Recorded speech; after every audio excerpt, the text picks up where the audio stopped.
poverty by bringing higher income households into lower income developments. Can you speak a little bit more about that? I didn't know if that meant like lower density developments, or is that really just kind of speaking to moving people out of the apartments and maybe into single family homes through Section 8? So can you speak a little bit more about that? Yes, there's either through single family homes as well as bringing opportunities for our residents to move into low poverty communities, whether we have maybe a option of a development through project-based vouchers in another area with low poverty. Okay. Perhaps we could just reword that a little bit. It sounded awkward to say we're going to take higher income people and put them into lower income development. So it just didn't read well to them. If Mr. Blankenship on the line, if he wants to speak to that as well as it relates to public housing. Good morning. Claire, can you scroll to that spot real quick? Okay, you see my cursor? We're right here at first. Right. So what we have to do as part of HUD's direction is make sure that we are not congregating low income, the lowest of low income people into one area. And we'll see that later on another one of the plans where it talks about average income, and we're doing a really good job with that. But we cannot concentrate all the higher income people in one area and all the lower income people in another area. And that's basically what that means. It doesn't mean that we look to take people with a higher income that may be living, say, in Cooper Green and move them to Marks Village. It's just that the goal is to make sure we don't concentrate poverty.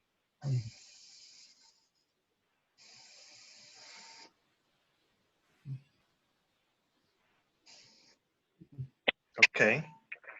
Any more comments on this goal to provide an improved living environment and the objectives associated with that?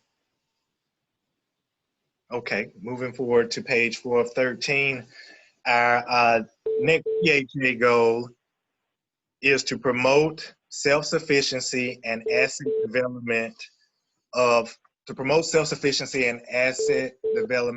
assisted households. We will do that by increasing the number and percentage of employed persons in assisted families. By providing or attract supportive services to improve assisted recipients' employability. Provide or attract supportive services to improve assisted participants, employment, education, and independence of welfare system. Increase the number of participants through the Family Self-Sufficiency and Resident Opportunities and Self-Sufficiency Program. Those are our FSS and our Ross programs. Provide or attract supportive services to increase independency for the elderly or families with disabilities. Expand current HABD programs and support other programs with foster home ownership opportunities through education on home ownership responsibility, household financial management, credit counseling, and related subjects. Are there any questions regarding this goal objectives?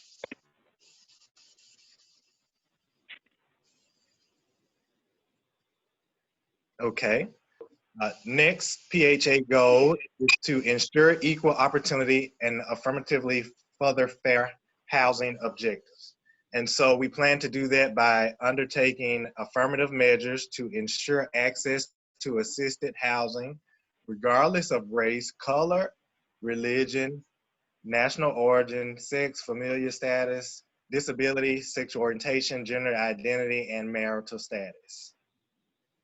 We also plan to continue to undertake affirmative measures to provide a suitable living environment for families living in assisted housing, regardless of race, color, religion, national origin, sex, familial status, disability, sexual orientation, gender identity, and marital status. Also, to undertake affirmative measures to ensure accessible housing to persons with all varieties of disabilities, regardless of unit size required.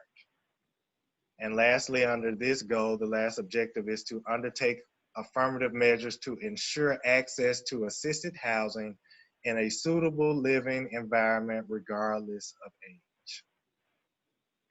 There any questions regarding this goal and objective? Okay.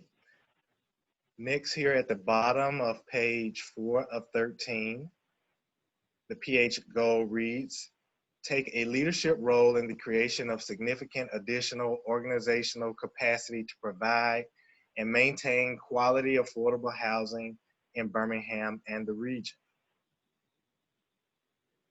Our objective under that goal reads, to conduct and participate in workshops and information sessions with the leadership of community-based community development corporations and other nonprofit organizations dealing with affordable housing and community revitalization. To partner with community-based community development corporations, other appropriate nonprofit organizations, and the city of Birmingham to provide renovated and newly constructed affordable housing in appropriate neighborhoods in the city as a part of an overall coordinated strategy for community reinvestment and revitalization. Any questions regarding this goal and objective?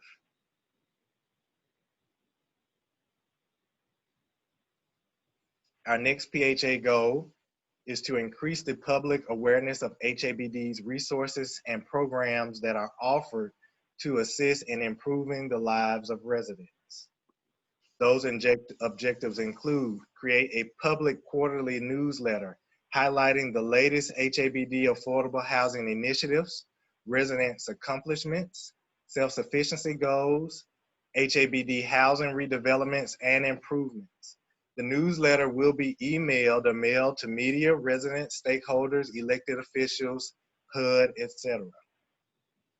We will also hold annual information sessions for residents to provide updates related to the 5-year plan and to get feedback from residents. We will also offer annual media availability to highlight goals related to the 5-year plan. Utilize HABD consultants to create an annual media or social media campaign that highlight goals in the 5-year plan and accomplishments. Lastly, use visual and graphics to develop an informational breakdown of the 5-year plan.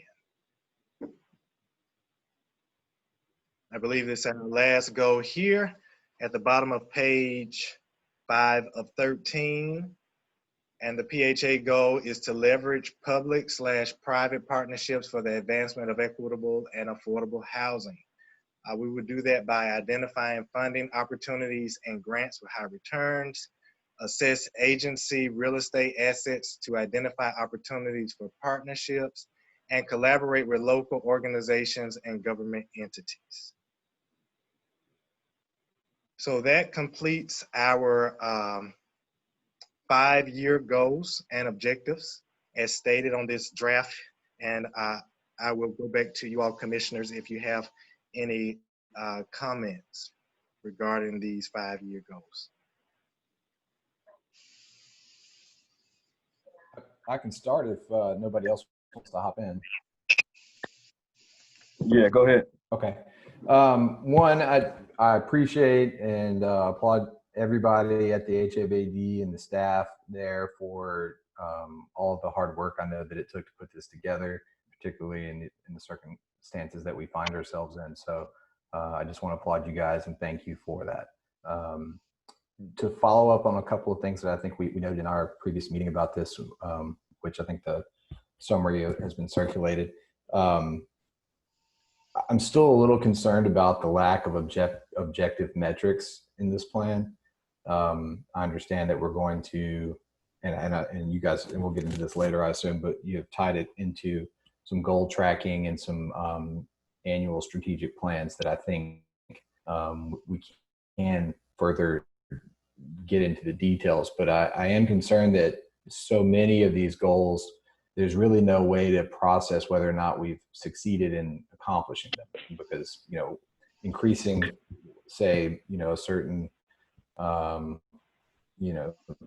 option within our resources that could be 1 unit, or that could be 10 units, and there's really no way to track that and say, well, did we do it or did we not? So I'm a little concerned about that. I understand at this stage it's probably something that we can accurately move forward with including, but you know, I'd really implore the entire HABD to consider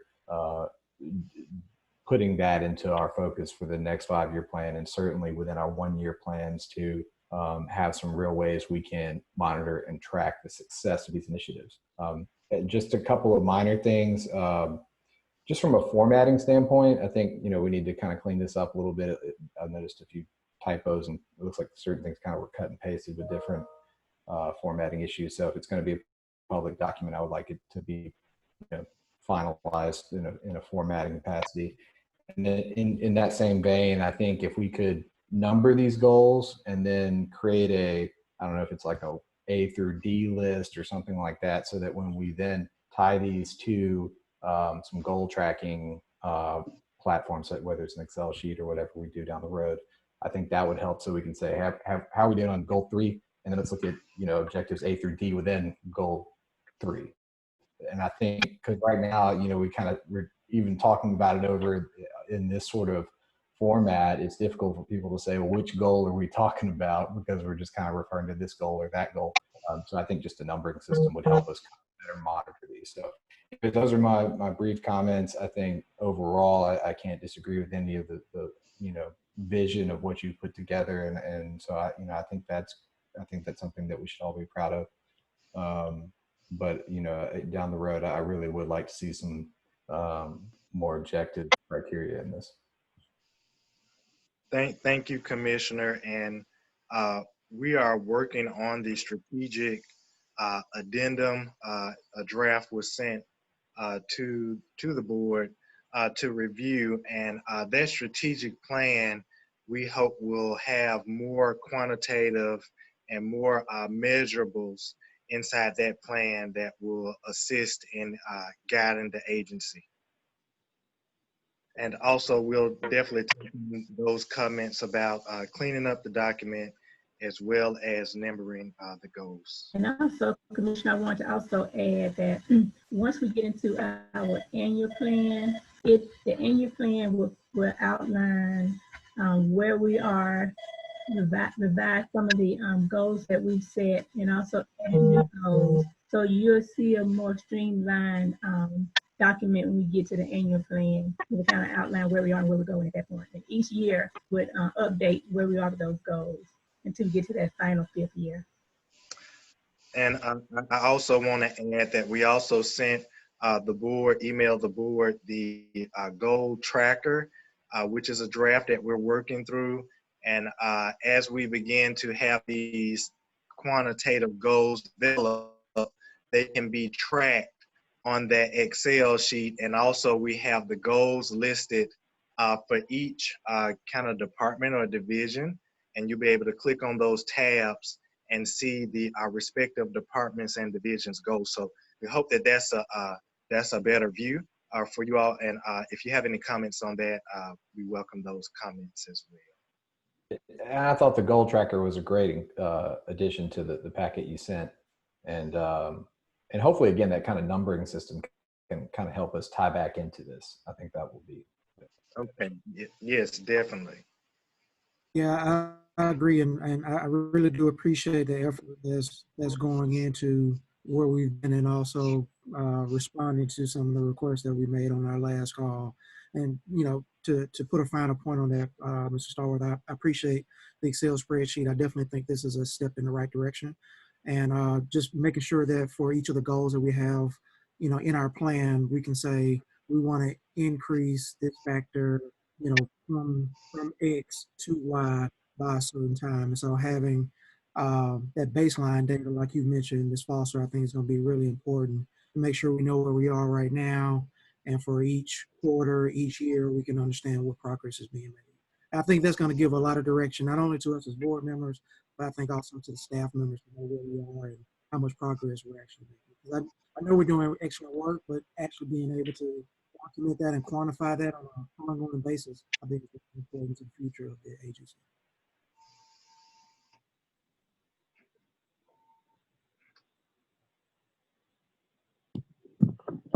All right, any other questions or comments? Chairman Davis, are we going to actually just kind of walk a little bit through that dashboard, that part of what we're going to do today? Can you repeat that? Are we going to get our orientation to that dashboard today, or is that outside the scope of what we're doing today? Well, it's not on the agenda, but if I can get general consent, that's something that we could do. We could walk through that process. That'll be fine. That's fine with me if it's fine with the other commissioners. And if we need to hold that until the end, I'm totally fine with that. More personal or things to do. I know in our packet we have the CKB board comments. I know that's incredibly important that we get to that as well. So you just All let right. me. Yeah, that's fine. I'm sure we can do a quick run through of the dashboard here before we end this. Okay. Okay. All right, you can proceed, Mr. Starworth. Okay, so that was page 5 of 13. And next, we just have to, a part of submitting this to the HUD field office, include, like I said, high-level progress report of some of the previous goals that we had. And so here we have our 5-year plan progress report. I can read all of these, or do you all need me to go through all of those? I've had a chance to review them all, and I appreciate you including them. Personally, I'm good. I'm Okay. good. Yeah, I don't think it's going to need to go through all of them. I've read it in its entirety, so I don't think we have to go through each line. Okay. Just give us a brief overview. That'd be fine. Okay. Go ahead, Mr. Starworth. Oh, I was going to go through them on a high level, but you had a comment that you wanted to share, Commissioner. I was just gonna say, like, just looking at some of the earlier points, you know, when it says like awarded 7 vouchers or awarded 17 vouchers, you know, I think that's important information, but you know, for those of us who haven't been around that long, I don't know what the goal was. And so I don't know if, you know, being awarded 17 vouchers was 105% over what our goal was, or were we short 15% of whatever the goal was when we set the 5-year, you know, plan. So again, just putting a final point on making sure we're clear on what the goal is and what these metrics, how do they tie into what we were shooting for. So did we exceed, or did we come up short, or did we meet it right on the head? Yes, definitely. So a lot of our goals in the previous 5-year plan were kind of similar to what we have now. Some of them were quantifiable, and some of them weren't. And so that's what we're working on now, trying to go back and see which ones were quantifiable for that spreadsheet, as well as definitely moving forward, make sure that we have goals that are more measurable for the next 5 years. Okay. But if you are aware, you know, as you kind of hit on like the high points, you know, if you do know whether, you know, these things are in excess of what we planned, or did we fall short, or did we find that there were some things that we set goals for that we realized, you know, wasn't even something that we really need to be doing, so we change course on that. So I think that'll be helpful to me. And I did notice. If you have, go ahead. I'm sorry. No, it's my fault. I did notice in the goal tracker there was a kind of end of sheet summary on our previous goals where it said some were accomplished, some were still in progress, and some we had not met. And I don't know if that was something that tied into this from a kind of the few of these that we did have a metric to compare against, or not. So that may be something that Corey. Yeah, I can go over that when we get to the template. What you saw on that template was basically how we would track our progress moving forward. That was just a template. that did not include any measurements of any previous goals.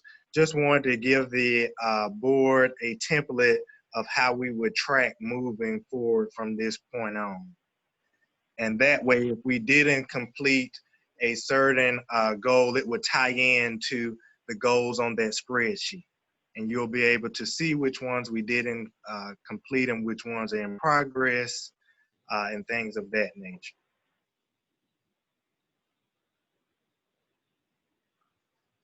And so just moving through our goals here, we have expand the supply of assisted housing. As you can see here, we applied for HUD-VASH vouchers in the last 5 years. We were awarded 7 in 18 and 17 in 2018, as well as increase in mainstream vouchers was awarded, and that was 79 vouchers. We also received, I'm going to interrupt. So one request that Commissioner Hood wanted to know is, did we meet or exceed or, lack of? So I think it'll be best if we have a department head to speak in each area so they can identify where we are in meeting the goal. Good morning, all.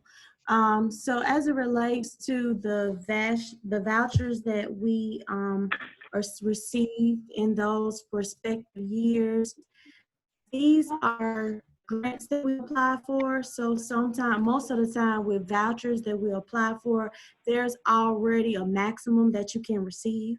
And so what we do is apply for those that we are eligible for. So it's kind of like not that we can apply for 100 and we only receive 17.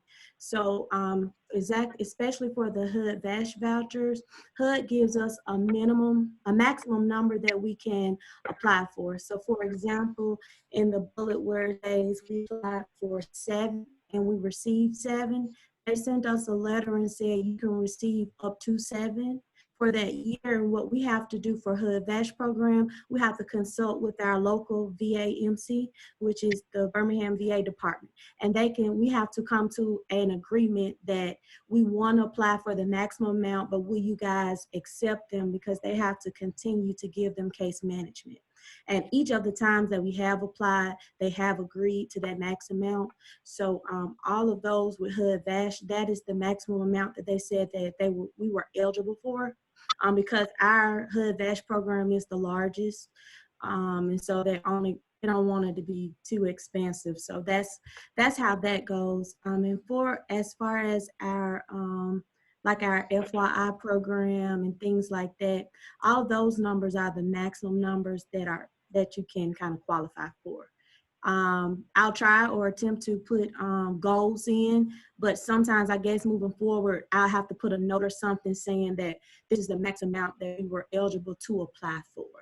I think that's such a great example. And I apologize for hopping in. That's such a great example of something that if you just led with, we received the maximum number of each one of those that we possibly could, that's awesome. But you kind of can't see that from the 4 or 5 bullet points in there. Okay, good deal. And then based on 100 vouchers previously, like in the next 5 years, is our goal to get another 100? Do we want to exceed that by 25%? Or are we shooting for 125 going forward? So those are the things that'll be helpful for me to kind of understand how we're using our past performance to inform our future goals.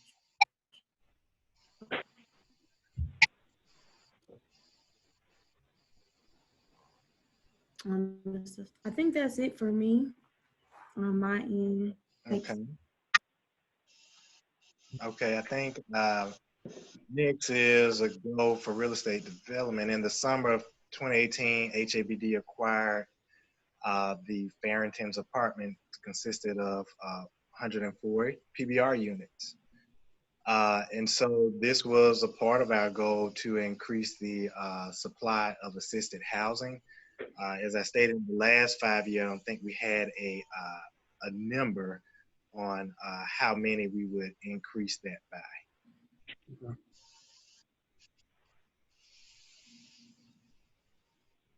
Mr. Blankenship, I think you're next on the reducing vacant public housing units. Yes, good morning again. On the public housing side, we have worked to form force account labor teams, which are funded through, I believe, the Capital Fund. Correct me if I'm wrong on that, Carolyn.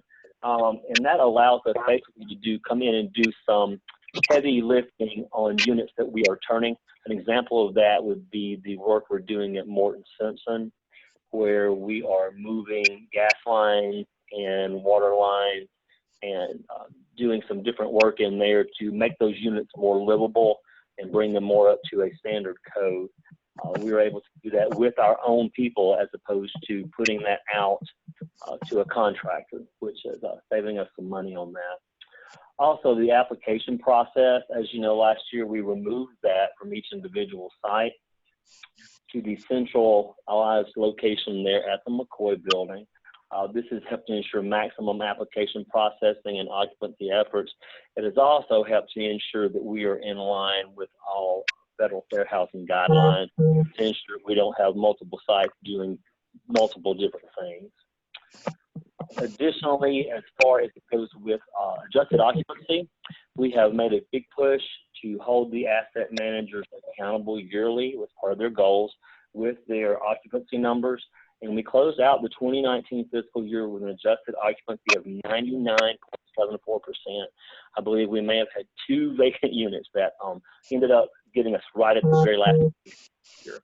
But that has allowed us to truly get in and capitalize on occupancy. Do you have any questions?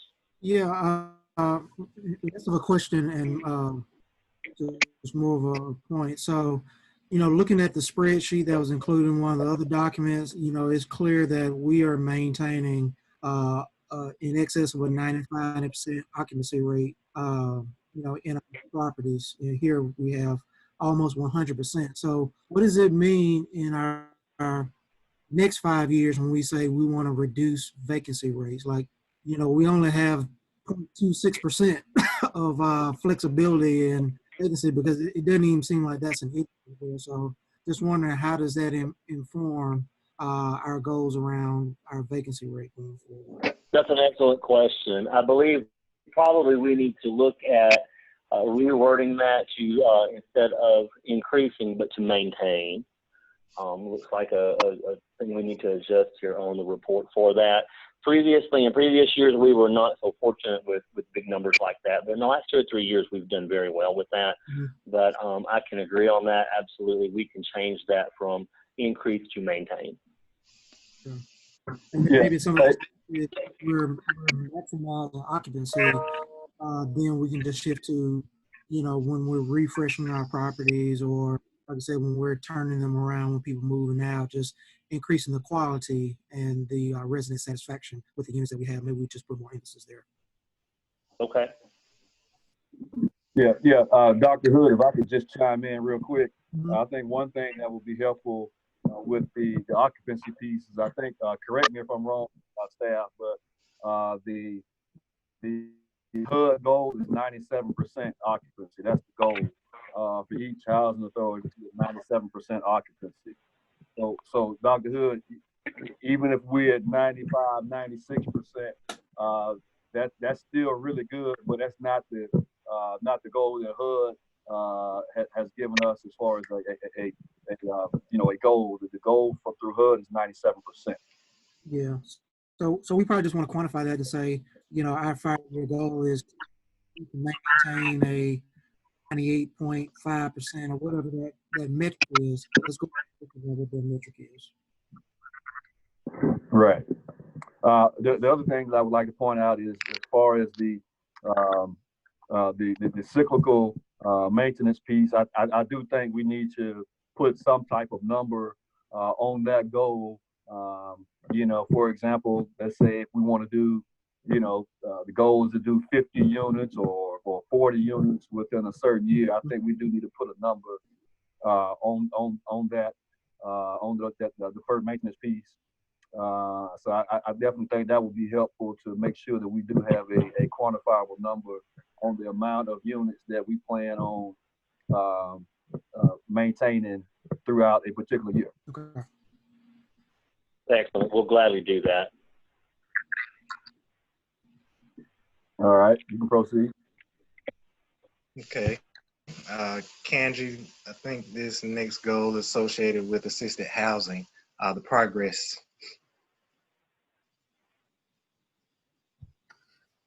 We're on page 7, is that correct? So, Yeah, at the bottom of page 7, improve the quality of assisted yes, housing. so through 15 through 19, we maintained a high performer status in CMAP, and our goal is to continue to maintain a high performer status for the next 5 years. And that's all that's mine. Okay. Then next we have the completion of phase 3 at Millerton Village was completed there, which include the overhaul of around 140 existing units.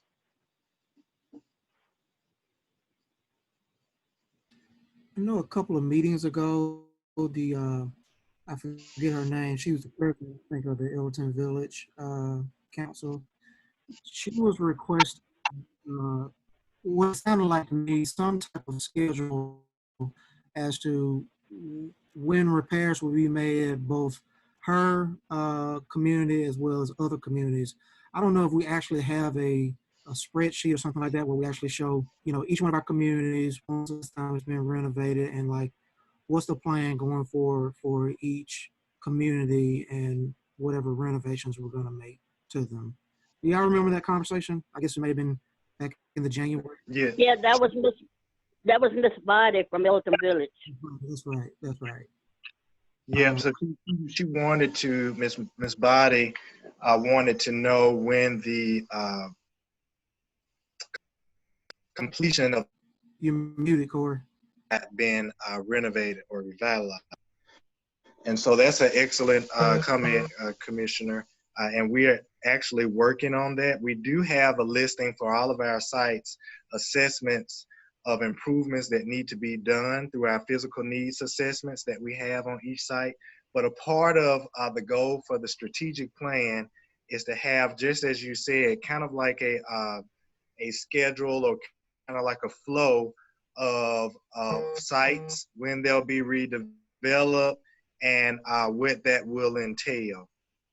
What kind of redevelopment, whether it be renovation or some type of modernization.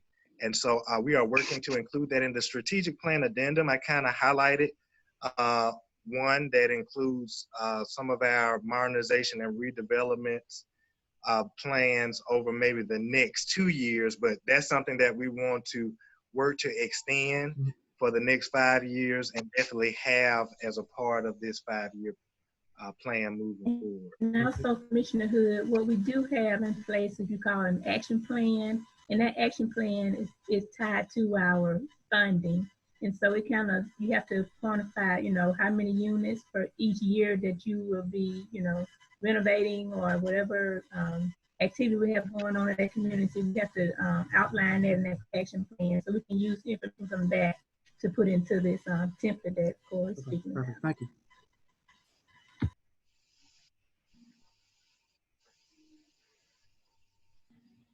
Okay, Mr. Blankenship, I think you're next with the file scores. Correct.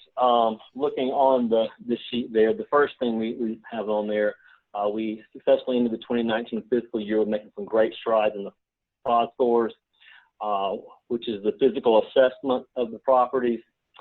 We did put into place the position of asset maintenance supervisors.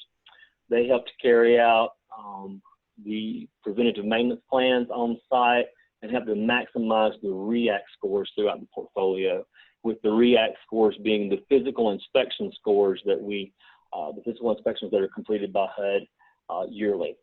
And this past year, for the first time, every HABD property inspected during REACT obtained a passing score, which was a huge stride for the agency, considering how much deferred maintenance we've had through the years and how little we have to work with truly with the capital fund with what HUD gives us. Our average increase from the previous year was 15 points per site. That's led to a FOS score of a projected FOS score of 32, which is up from the previous 26, and that's the largest increase we've seen here at HABD in 11 years. So kudos to the site staff and our asset maintenance supervisors for what they have completed and done. And then again, on the management side, as we talked about earlier, we ended the fiscal year with an adjusted occupancy rate of 99.77, and our tenant account receivables saw an overall decrease of over 5%. So again, we still continue to make a concentrated effort to ensure we are keeping those low, and that at the end of our fiscal year, we have minimal to no payables left unpaid for the close out of the fiscal year. Any questions on that? No, I agree. Kudos. That sounds amazing. What is the maximum FOS score? I see it said we increased to 32. What's the maximum? Oh, you caught me off guard on that one. And that's something I should know off the top of my head. But 32 is good, all right? Yes, yes. Okay, all right.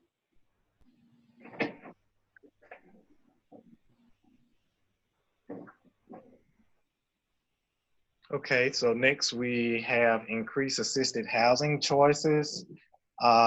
Progress was made through the redevelopment of the park at Sydney Drive, which was associated with the Loveman Village redevelopment.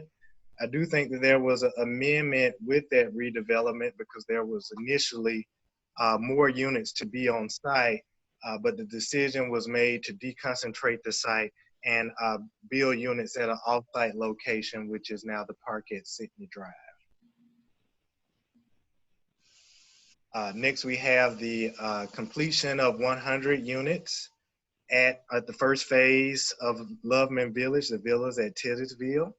And so that is in line with the goals that the agency had, which was to reconstruct the 164 units at the villas at Titusville. Next, we have the Freedom Manor Senior Building, which was converted to RAD and was completed last year. And I will say Freedom Manor and Loveman Village both were planned initially to be converted through RAD, and they successfully have been converted. For the home ownership program, and this covers public housing as well as housing choice vouchers. We had an increase in the program of 4 new voucher participants through the housing choice voucher program. So that was an increase since 2015. I think it had only been 4, and so it increased 4 more over the past 5 years. And we've also had a significant increase in persons in the home ownership program that are actually going through the process. And so I believe we're around 400 persons now on that list and working through their individual processes to get towards home ownership. Lastly, under this goal, we have the 5H homeownership program that's associated with public housing. And so these are the properties that HABD built, single-family homes that HABD built. And we have persons who are occupying these homes who are going through the lease purchase program.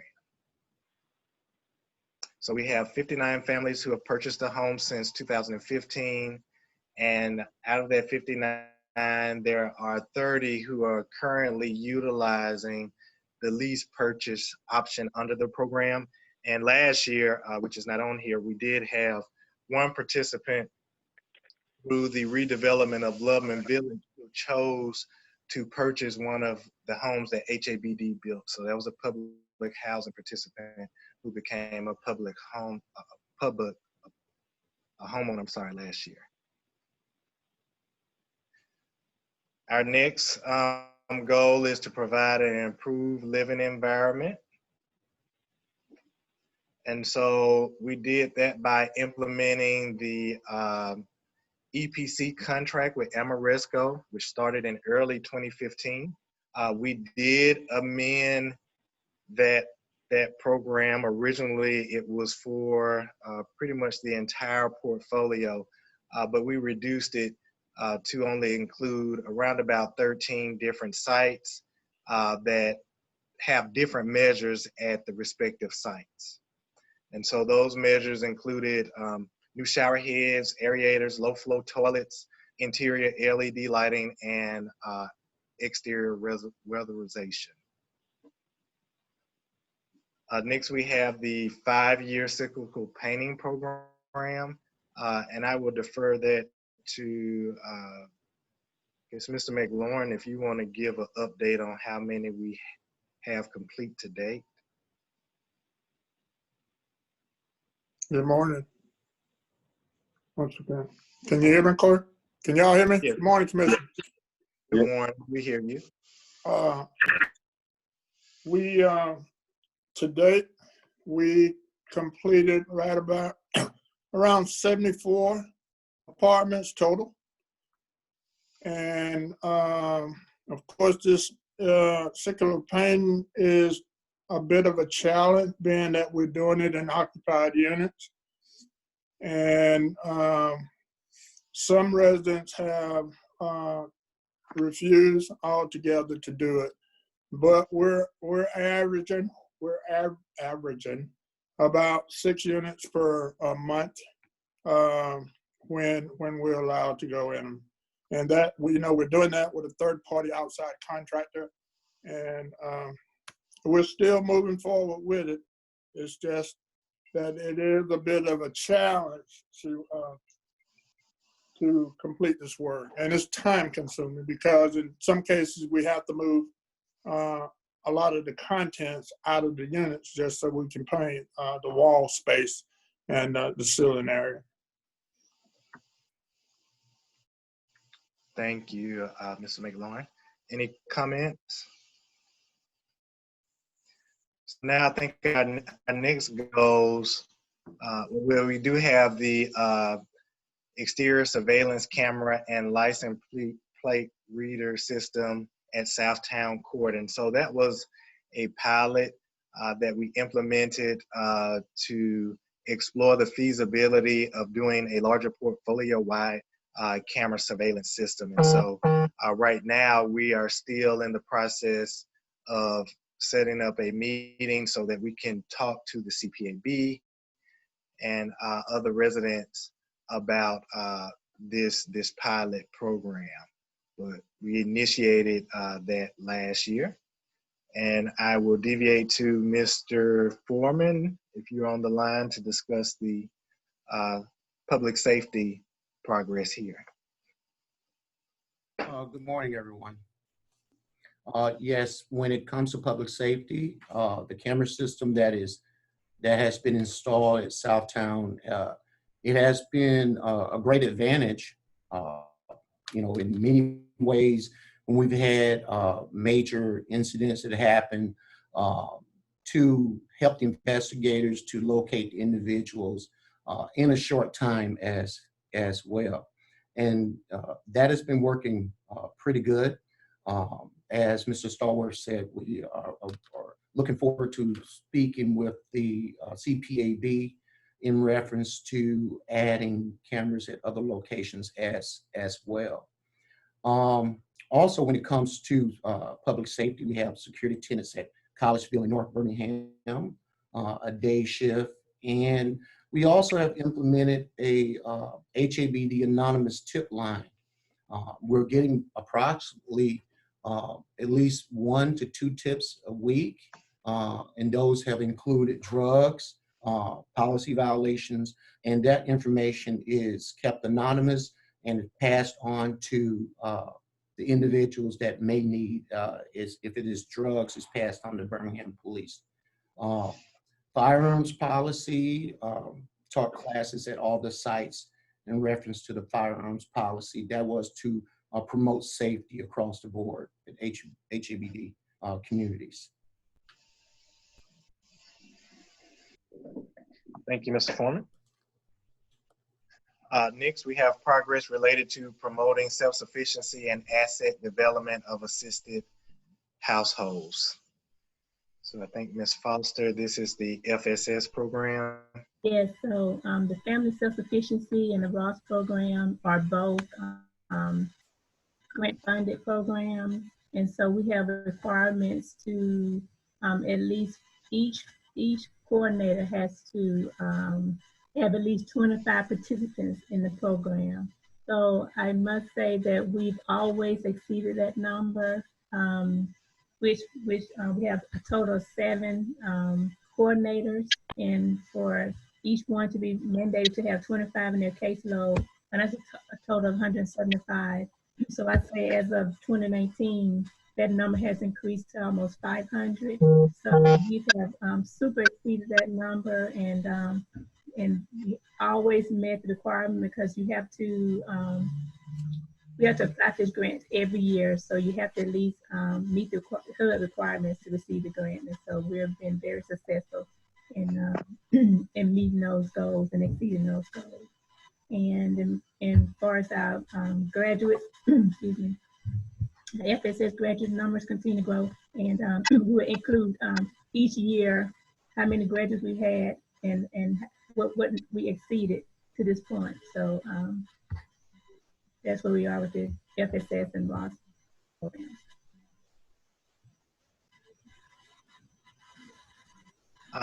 Next, we have the homeownership workshops for the Housing Choice Voucher Program. Number of persons participating in the homeownership program. So I think Mrs. Kanji or Miss Abrams, if you're on the line. Well, I can also speak to that and say, excuse me, that we partner with BBVA, and they have workshops with us each month. And through this workshop, you know, we're required to, it's actually a grant. And what they do is they pay the agency based on how many participants they're engaged in the workshops.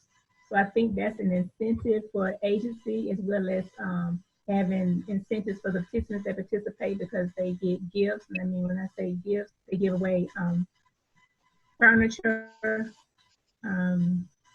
bedroom sets, washer and dryers, things that when residents move into a new home, these are the items that they need to furnish their home. So we are progressing in number within those workshops as well. So I think we're meeting and exceeding goals in that area as well.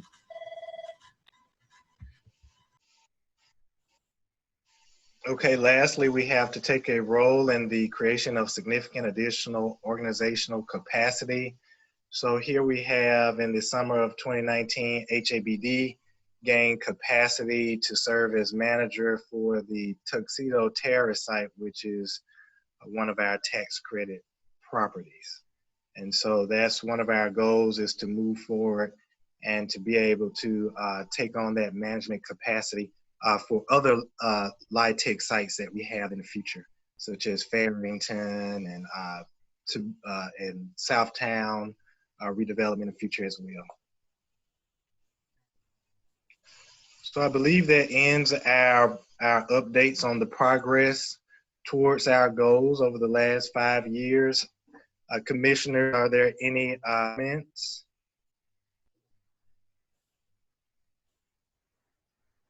I just appreciate all the hard work that has gone into getting us where we are right now, and just excited about our direction going forward.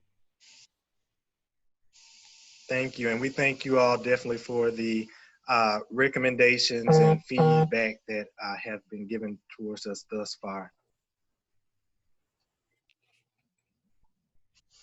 Okay, moving forward, a part of our 5-year plan, as well as the annual plan, we have to meet with our resident advisory board, which consists of members from the CPAB, as well as participants from the Section 8 program that make up the resident advisory board. And so on last week, I believe it was April the 7th, we spent about 4 hours with the Resident Advisory Board, and we went over the 5-year plan as well as the annual plan. And on the next attachment here, you will see their comments. We also included their votes because we have to get their approval of support, which we will include a support letter when we submit these 2 plans to HUD. We'll have the support letter from the Resident Advisory Board. And it was a very, very good meeting. We learned a lot from the CPAB and Section 8 participants that were on the line. And so that was just a very great meeting, and we can take some of those comments and include it in our processes moving forward. And so we included some of their questions and HABD response here.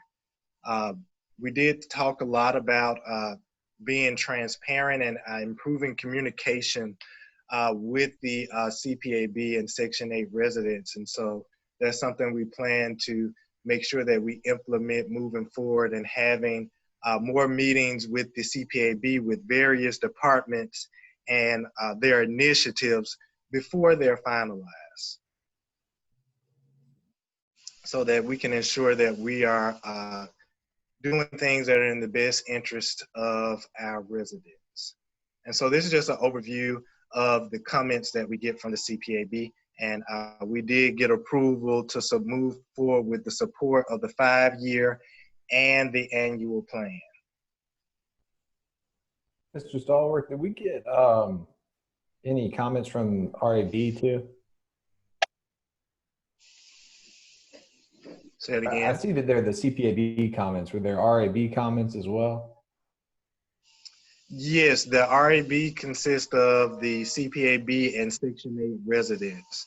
And so we did not get any comments from any Section 8 participants. Okay, so this document is the entirety of the CPAB and the RAB comments. Okay. Yes, yes, sir. And next, after the comments from residents, we have the certification by our local officials, which will be Mayor Woofin in the city of Birmingham. So there is attachment here where Mayor Woofin will state that our HABD 5-year and annual plan is in alignment with the consolidated plan for the city. And so since we have sent this information to you all commissioners, we have received this certification from Mayor Woofin and the city of Birmingham back, and it has been signed and saying that they support our 5-year and our annual plan. And so that completes our review of the 5-year plan. Any comments? Okay, as we move forward. Before we move forward, we got to request a board action for the 5-year plan. They're doing separately. Okay, we'll do them separately. So commissioners, before you, if you have your action item, I can slide up to it. It's the request to approve the HABD fiscal year 2020 to 2024 5-year plan. And as stated earlier, this 5-year plan will approve the authority receiving capital funding and operating subsidy, as well as the annual plan will do that as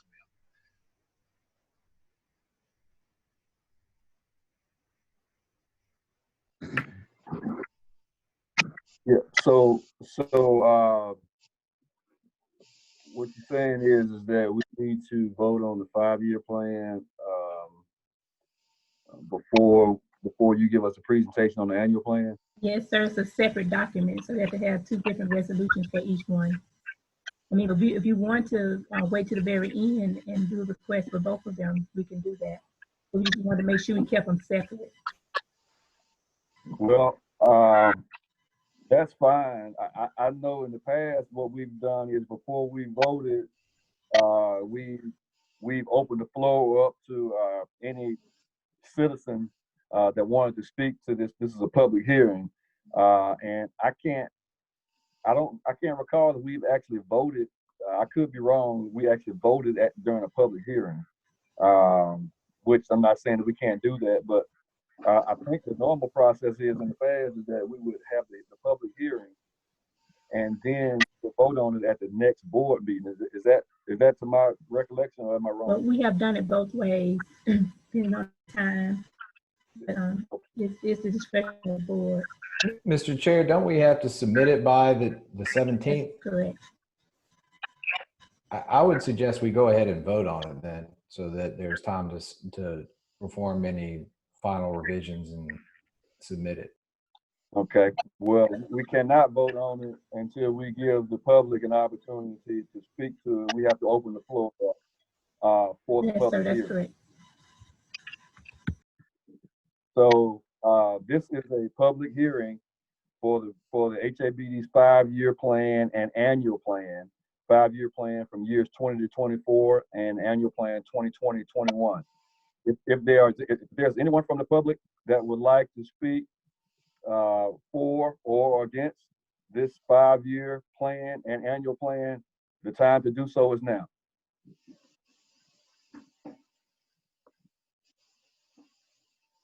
Mrs. Bibbs, are you there? Yes, I'm here. Is there anyone from the public on this call? I haven't gotten any response just yet.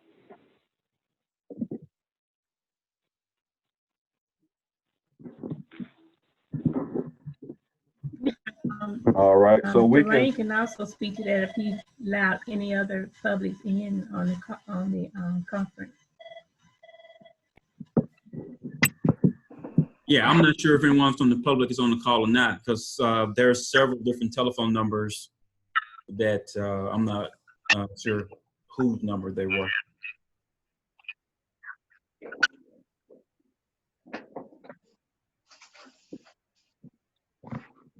Is Attorney Moore on the call? I am on the call, and I was about to make a note to make sure that everything was publicized appropriately for the public. Can the media vice president or your media individual tell me how it was publicized to the public? Hi, everyone. It's Sharia. So my role was to post the notice on social media, on all 3 of our social media platforms. And Terrain was advised to post on the website. I can speak for him on that part. And when it was publicized, was the link made available to everyone? Time, everything for them to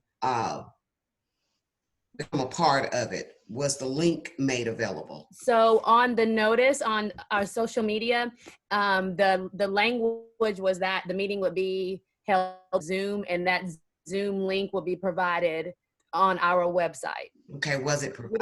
We didn't post the link on social media, I think for like security reasons. So we asked folks to go to our website to get that link. Okay. My question is, was the link publicized on the website? Yes, ma'am. It was publicized on the website. So it's Terrain. Okay. Can you tell me the date that it was publicized on the website? It was publicized today at around 9:30 a.m.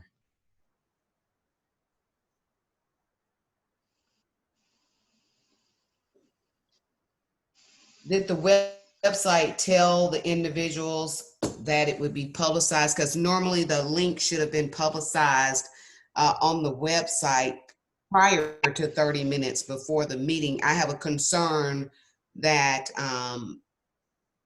we didn't meet the public, making sure that we met the notice if we don't have anything on the line. No, the link, yeah, the earliest that I posted it was 9:30 a.m. today to join this meeting.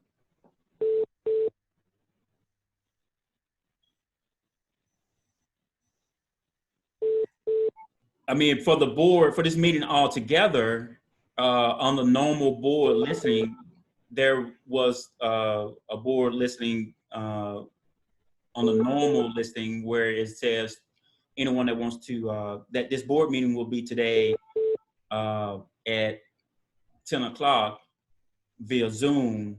And then, of course, they could tune in to see it. My concern, Commissioner Davis, that my concern is the publication of the link. Did we give the public appropriate notice with the link? I know there may have been a notice of the meeting, but normally when you send the meeting out, the link with it for them to have an opportunity to make sure they have the equipment available for them to call in and or be a part of the meeting. So that is my concern. Well, currently on this call, there are about 34 people on this call. I don't know who they all are, but there's 34 people on the call. Okay. All right, we're gonna try this again. Is there anybody from the community on this call? Any resident or anyone from the community on this phone call? Please speak now. Hi, I'm a not a resident of Hood, but I work with a nonprofit in Mark Village. So I am on the call and saw it on social media and was a little confused, but found the link on the website. Thank you.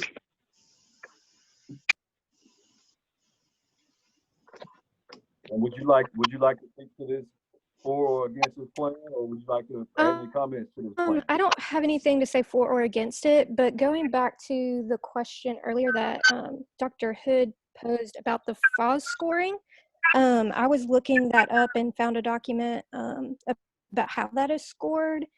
And so being in Mark Village for the last 5 years, working with the community, I've definitely seen that everyone is making steps to go forward, and I appreciate the work everyone is doing. It's not an easy job, but I just wanted to be realistic about that score. It is encouraging that there is progress, but according to the Housing Authority document showing the scoring, it says that scores below 60 are designated as a troubled area. And so scores between 60 and 90 are standard. So I just wanted to be realistic about that. As Dr. Hood pointed that out, that we have a lot of work to do still. So this is steps and progress. I appreciate all the points about having realistic goals as well. I agree with them on that. Excuse me, if I may jump in on that real quick. This is Blankenship. That number, the 26 that we jumped up to the 32, that's based on the physical condition. The maximum amount of points on that is a 40. The way the FOS is set up, it's a 40 for physical, 25 for financial, 25 for management, and 10 points for capital fund. Awesome. So the 30 some odd was not our overall score out of 100. That was our score on the physical out of 40. Got it. Thank you for that clarification. Yeah, there it shows all the different ones, and it was kind of hard to follow along with. So seeing the breakdown of all of those would be awesome. Okay. Thank you. Is there anyone else on the call, a resident or a member of the public that would like to speak for or against, or to add any comments to the proposed HABD's 5-year plan for years 20 through 24 and annual plan for years 2021?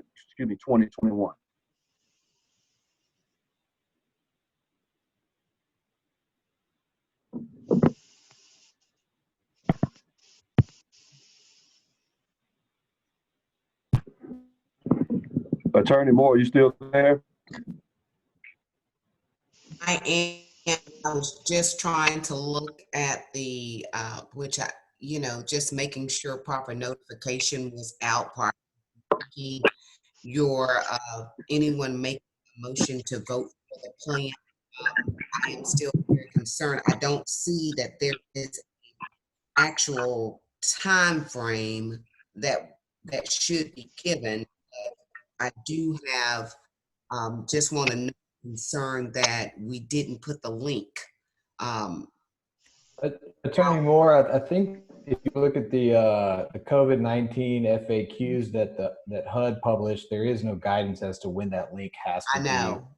So I would assume that as long as the link was published before the meeting, you know, it was 30 minutes before and there was notice given out, that's probably good. Well, I know they're absent to saying that in addition to the moratorium that the governor put out in the Opens Meeting Act, it was not addressed as far as the time frame. I just want to make sure that we did put it out in time so that we could, you know, you can move forward. So since it was put 9:30, I just want to note my concern, but I think the board can move forward. One quick clarification. What was the date that notice of this meeting was published? I was just about to ask Alicia to speak to that and Terrain to please speak to that when we put the notice out in regards to the public.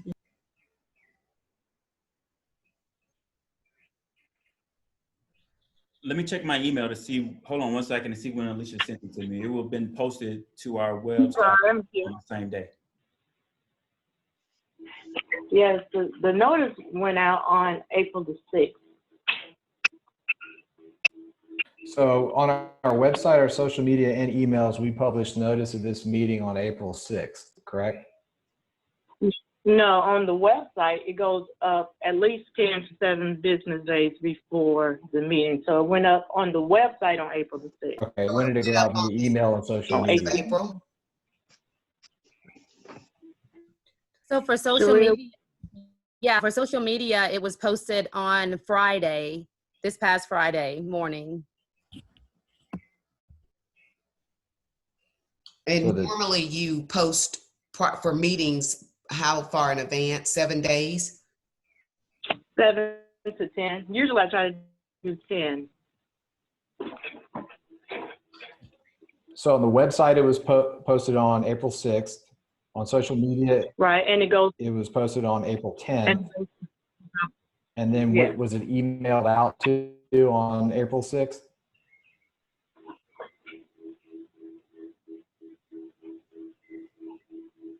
I'm sorry, say that once more. Did I also understand that there was an email sent regarding the notice? Yes, it's usually emailed to all of our residents. Go ahead. And what day was that? Blankenship, can you tell me what day did it go out to the residents?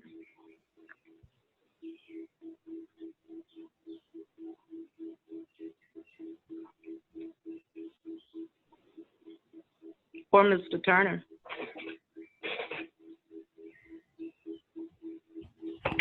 So this is Mr. Turner speaking. It was sent to the site for posting on April 8th. Okay. So when was it emailed to the residents?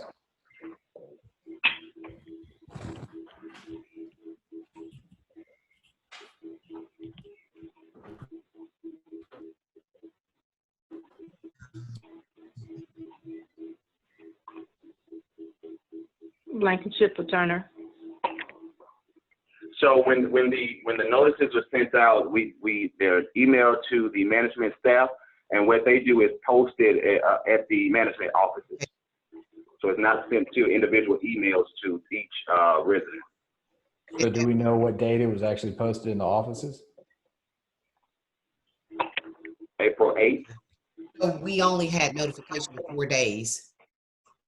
Okay. And then on each of those those notices, did it say you need to go to the website to get the link to join the meeting? Yes. Okay. So basically we had everything out by the 8th, either via publication or posting or on the website. And then on the 10th, it was on social media. And then on each of those postings, it said you need to go to the website to get the link. And we had to link up 30 minutes before the meeting today. Yeah. And all of it stated what time the meeting started. Okay. Yeah. Attorney Moore, I'm satisfied with that. If you are. I'm concerned, but I'll go ahead and allow the board to move forward with the vote if this is due April the 17th. Yeah, thank you, Attorney Moore, and I do have some pause as well, but I'm willing to move forward for the sake of time. I know we're under a time restraint, but moving forward, I know that this is our new normal right now until further notice. I think we just have to be very intentional about how we get our notices out to our residents and the public for our meetings. So definitely having access to the meeting 30 minutes before the meeting, that's to me, that's not, I don't think that's given our residents or anyone for that matter ample time to make preparations for the meeting. That's just my opinion. But moving forward, I know we have a board meeting on Thursday, and so hopefully we can get that information out as soon as possible so that our residents and citizens can make preparations on the meeting if they choose to do so. Is there any reason why we don't just email all of our residents directly? What percentage of our residents do we actually have valid email addresses for? And Sharia, you may know that. No, I'm not aware. I do not know who can speak to that. Sorry, guys. I guess Dontrell or Mr. Blankenship, but I'm not aware. Who maintains the contact information for all of our residents?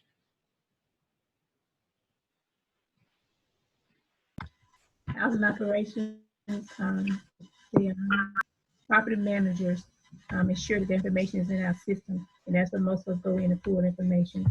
And I would ask Blankenship attorney to chime in because I'm not sure if there's a link requesting email addresses. Well, and I'm not trying to put anybody on the spot here, but at the same time, I think if we're going to be operating remotely, we need to do our best to get the word out on every method we have. And obviously, if we have email addresses for a certain percentage of our residents, then we should include that too, I would think. And housing operations, both of them are kicked off the line now. That's why they're not able to respond, but they're the ones to provide the information that you're requesting. Terrain, they're asking to be added back on if you can, please. Thank you. Blankenship, is that you? It is. Sorry about that. So did you get the question in regards to the emails? I didn't hear. I didn't hear anything. Okay. There was concern about not being able to email each resident individually. So we wanted to know, is there any reporting or when the property manager input the residents into the system, is there a link there that allows them to put emails if those residents have email addresses? There is. Okay. So as request of the board, we may need to add that to our communication link when it comes to our public hearings and so forth. So we need to, a list of all residents that have their email address listed. We need to get that to Ms. Turner so we can get the information out. Okay, I'll see if we can pull that. I'm not sure there's a report in Visual Homes on it that pulls just that, but I know there is an area in the resident screen area to add that. So there should be a report. If not, we'll reach out to Visual Homes. And I would assume that there's one email that's a notice of the meeting being held, and particularly in this time where we're working remotely in a lot of ways, then another subsequent email that would provide a link if it's not already associated with the initial notice email. Right. I think when you put in addition to that, just to cover it, I don't think it's a safety issue to go ahead or some type of issue to go ahead and schedule the Zoom meeting and go ahead and put the link on your posted information as well. Especially for your meeting that's coming up on Thursday, the link should be publicized when the meeting is publicized. If I may, and someone else can tell me if it's different, but from Zoom, from what I'm seeing, the max amount of time is 24 hours that that link will stay available to be used without having to create a new link. Now, I use Zoom all the time, and I'm not sure, is yours a paid version? Because I can schedule meetings out for weeks, and that, I'm sorry. I'm not sure if that's an unpaid version, if that's a requirement, but my office uses that all the time, and I can set meetings out for weeks or however long it needs to be set out for without the link changing or there being an issue. But I'm not sure if that's an issue if it's a paid version. Okay, it was just something that I saw when I was creating this meeting. I'll check into that though, just to confirm and let everyone know.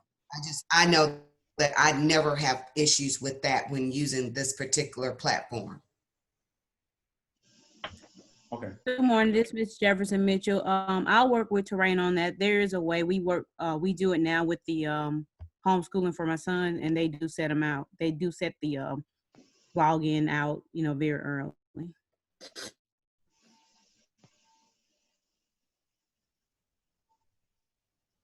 Yeah, just not to belabor the point, but you are right. You can even create a recurring link so that every third Thursday of the month, it'll be the exact same link, exact same password, or you can change the password. So you can post that link and everybody knows that this is the link for that HABD meeting. And then you can build different links if we want to have special call meetings like this.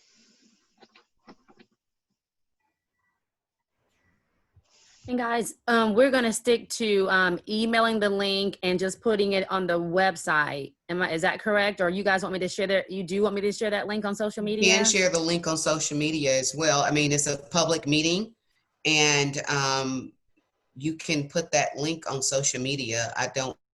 There should not be a problem. Okay. Because most people that's accessing your social media is probably a resident or someone that has a major interest in the housing authority. Okay. And I mean, I haven't done my own research on this. It's just, I don't know if just from watching the news and staying abreast on current issues, but I know for Zoom, there's been instances of hackers going into the Zoom meetings and, doing things to sabotage them, doing inappropriate things. So I just want us to keep that in mind. I don't know if I'm making up the conversation or not. I feel like I talked to someone about why we weren't going to post a link on social media and just make it available to the website. But that's just my thoughts. Again, I have nothing to back that up aside from what I've seen on the news. So I want everyone to keep that in mind if we're going to make it this link and meeting ID and password available to the masses. Zoom bombing is a real thing. There are people who they do recommend you do not post that widely available on the internet because people will get that link and come in and start profanity or showing pornography on those links. So we do need to take whatever precautions we need to take to make sure that we don't have any bad actors that come in and try the meeting. I think one of the ways to do that is having a password that may be shared under separate cover. So we just need to be thoughtful around how we do that. Maybe we can find in the research, we can find how to submit that password out maybe an hour before the meeting or whatever that case may be. But I think we have to, because we're in virtual world and doing everything via virtual, we got to find a way to allow people to be a part of the meeting. And we do know that the media is most people use versus emails probably widely. So I'll look into that. I did hear the report on individuals basically hacking Zoom. I will look into it and I will reach out to my contact at the agent at Zoom to see what we can do to avoid that. I think at a minimum, we could just have a link back to the website on social media Yeah. That would at least, you know, say, all right, here's your reminder, go to the website, and then everything will be there, if nothing And else. that's fine, as long as we just direct them to that. I think we'll be in a better place. Thank you so much. And then also making sure that we're recording these and then uploading those to our YouTube page or wherever else we share recordings of our public meetings.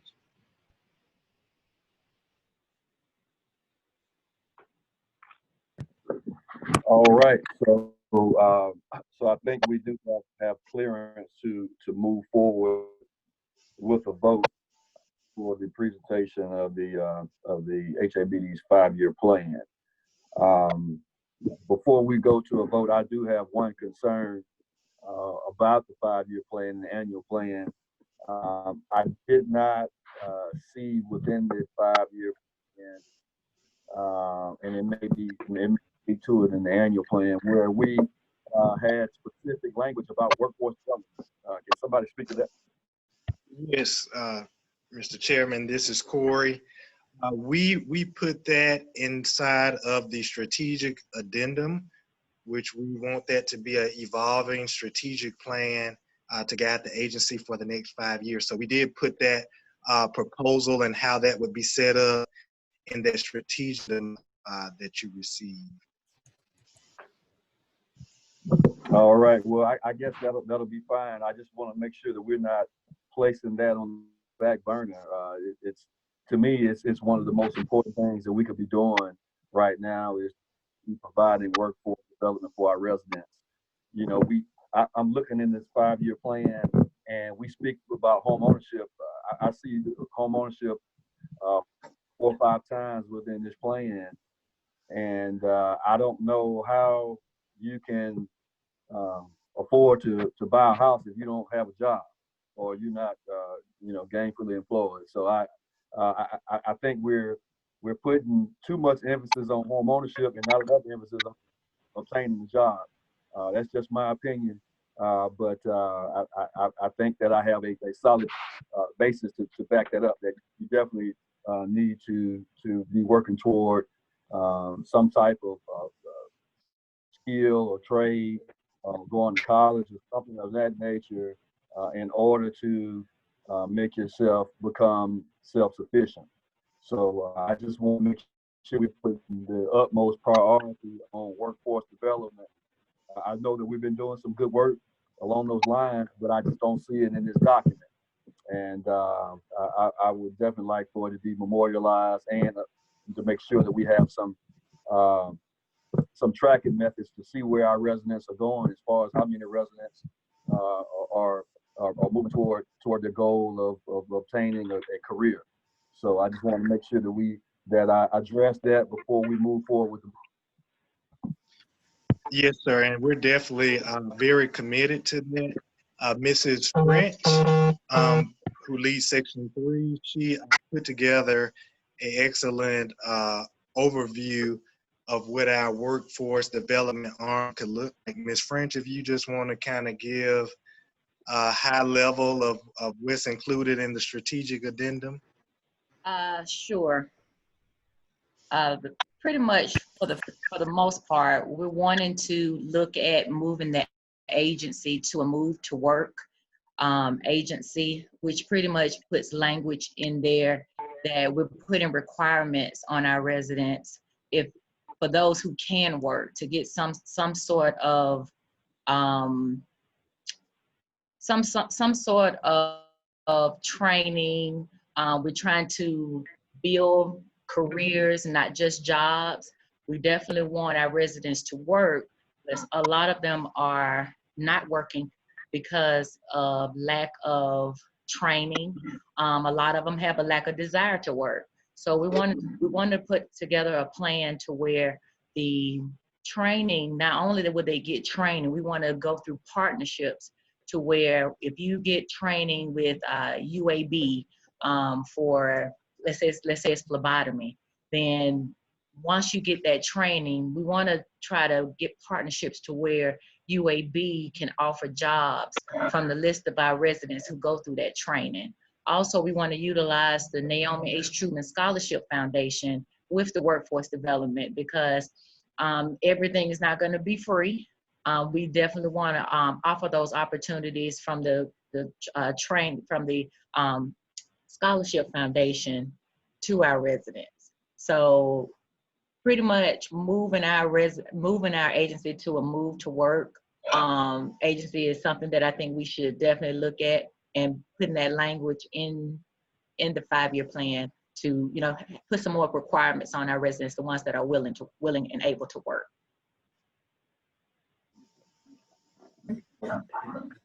Mr. President, would that include the CPAB involvement with the programs that they had? Would they be partnering with Section 3, or how would CPAB be fitting into workforce development?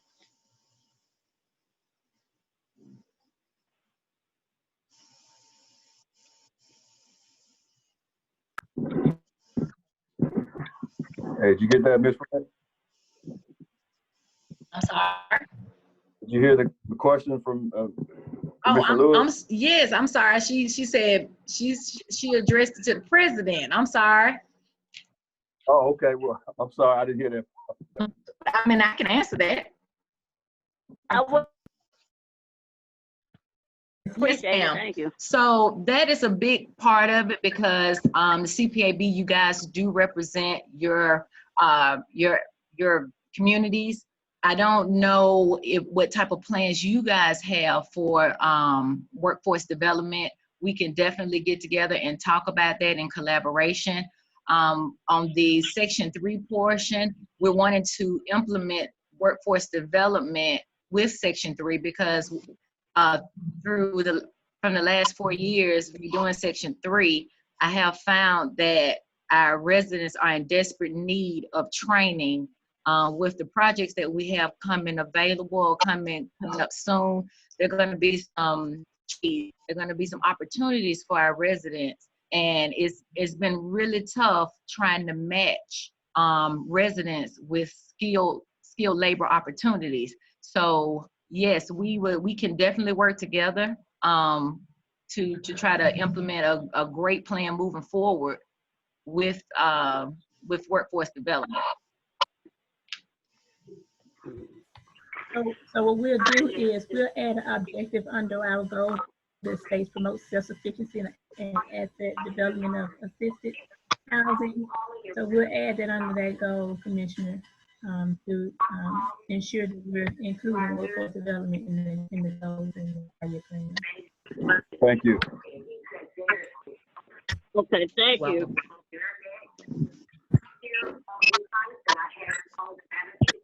All right, so if there are no other comments, this matter is before.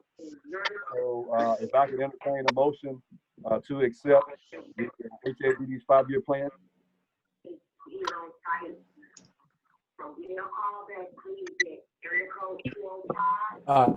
This is DP. I'll put forward a motion to approve the 5-year plan with the requested amendments and changes as discussed today. A second. All right, it's been moved and properly second. All in favor? Aye. Yeah. All opposed? All right, the HABD's 5-year plan has been approved. Thank you, commissioners. So we will move forward to the review of the 2020 annual plan. If you give me just a second, I'll scroll down to that on the screen here.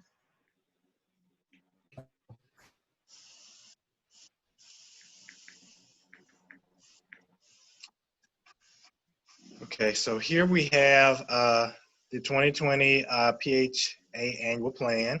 And next you will see the table of content. We'll include the HUD form that we submit these plans by, but a lot of our information is so long that we put it in attachments because the fields were not large enough on the actual form to put all the information that we need. And so what's included in this 2020 PHA plan are any revisions or any new activities that we plan to undertake in 2020. And so we will follow the table of contents, and each respective HABD staff member will come in and give an overview of their respective topics.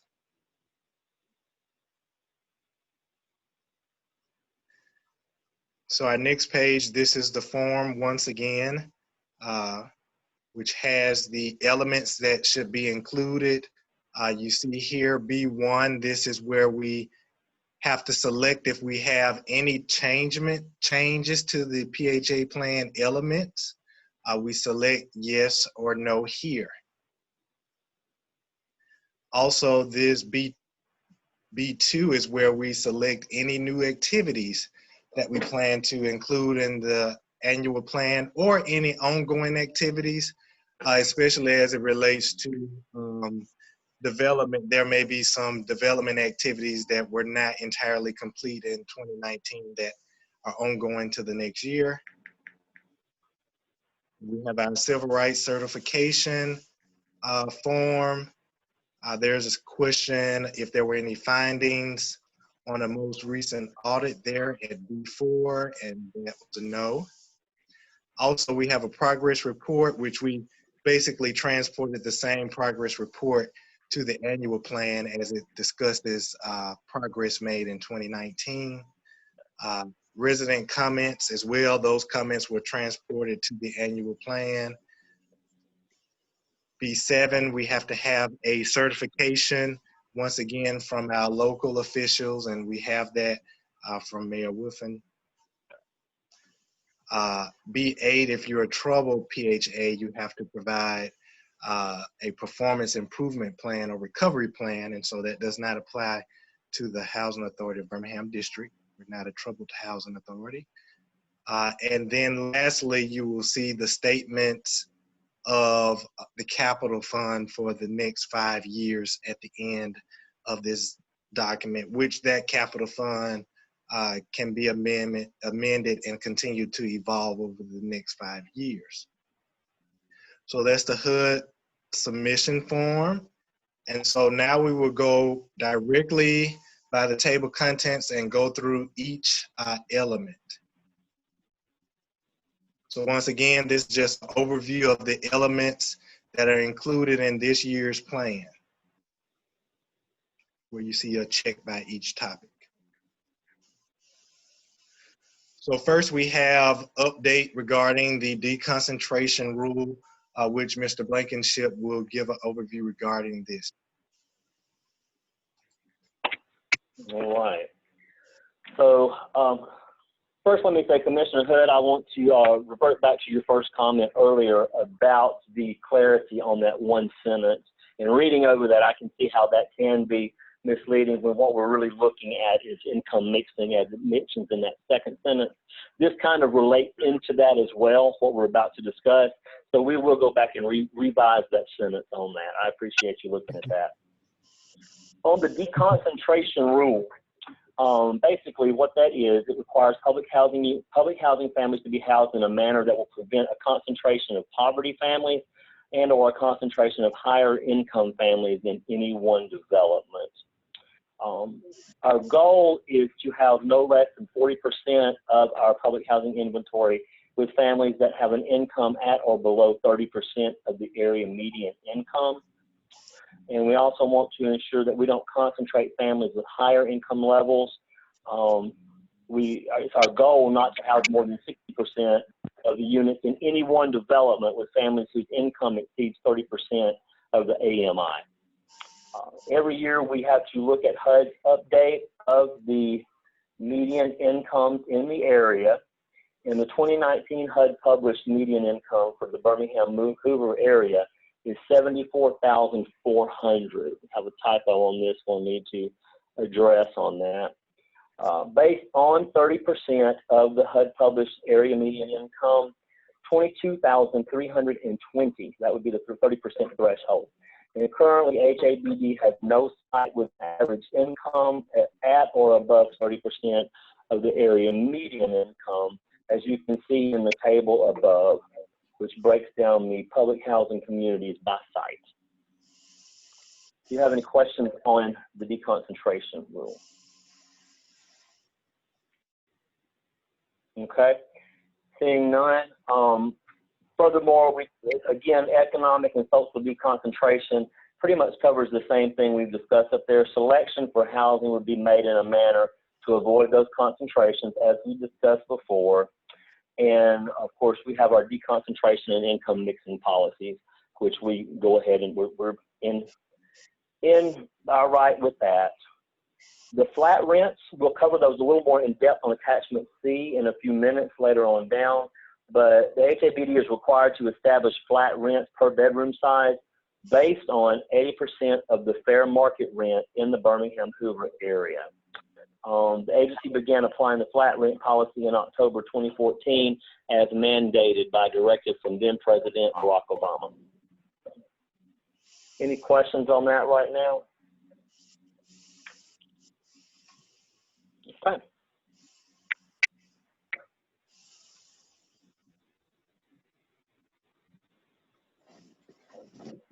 Okay, next we have PBRA selections and admissions policy, which we will have Ms. Valerie Holmes to give an overview of this attachment. Good morning, everyone. So I'm discussing the resident selection plan, which is a document required by the multifamily HUD program.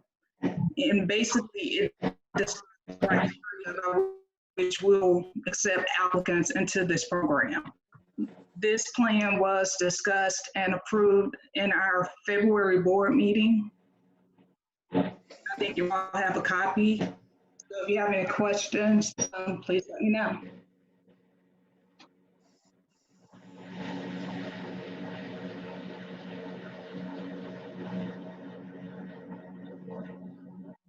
Okay, next we have attachment B. After the PBRA selection plan, we have attachment B, 2020 Financial Resources by Ms. Carolyn Edmonton. Good morning. Oh, no, afternoon. Okay, so this is basically based on the 2020 fiscal year. So we anticipate 29 million in public housing funds, 11.6 million in capital funds, which they've already granted that in the 2020 year. Section 8 is $36 million. We have other grants, which are the Ross SC, which we're anticipating 246,000. Dwelling rents are budgeted right now at 5.5 million. Sales and services down from previous years, if you were ever to compare it, because we reduced late charges. And then other income's about $46,000. So it gives us about $83 million. And we sound so rich, but we really aren't. To spend all of that. Do you have any questions on it? This is stuff you've seen many times. You see it every month when I give you the financials. No? Thank you. Thank you, Carolyn. Next, we have continuation of attachment C, which Mr. Blankenship, you'll go over those items. Okay. Attachment C, operation and management. These are changes made in the, during this fiscal year to the ACOP and other things throughout the Housing Operations Department. So on November 14, 2019, the HABD Board of Commissioners approved the 2020 flat rent schedule for HABD public housing programs. These amounts will go into effect January 1, 2020. Again, the flat rent schedule based on federal mandate is based on 80% of the fair market rent for the area. So broken down by bedroom size in the chart, you can see what the fair market rent is for 2020. Based on 80% of that, those would be the HABD flat rent. Now, for someone to pay that amount, their income would have to be substantial enough for that to be their rent based on 30% of their adjusted gross income. All residents are given the option of paying either the flat rent or their income-based rent. Suffice to say, we do not have very many people that choose to pay the flat rent. Any questions on the flat rent and flat rent schedule? Okay. The curfew policy and lease addendum. On August 16, 2019, the Board of Commissioners approved the HABD curfew policy and lease addendum. This is based on the City of Birmingham's curfew ordinance for those 17 and under. These were originally signs that were posted throughout the site, but we did move forward with making this a lease addendum that the residents do have to sign. Any questions on the curfew policy and lease addendum? Okay. August 16, 2019, again, the HABD Board of Commissioners approved a change to the ACOP, which allowed us to put into place a U.S. veterans preference for veterans and veterans' families. Any questions on the veterans preference?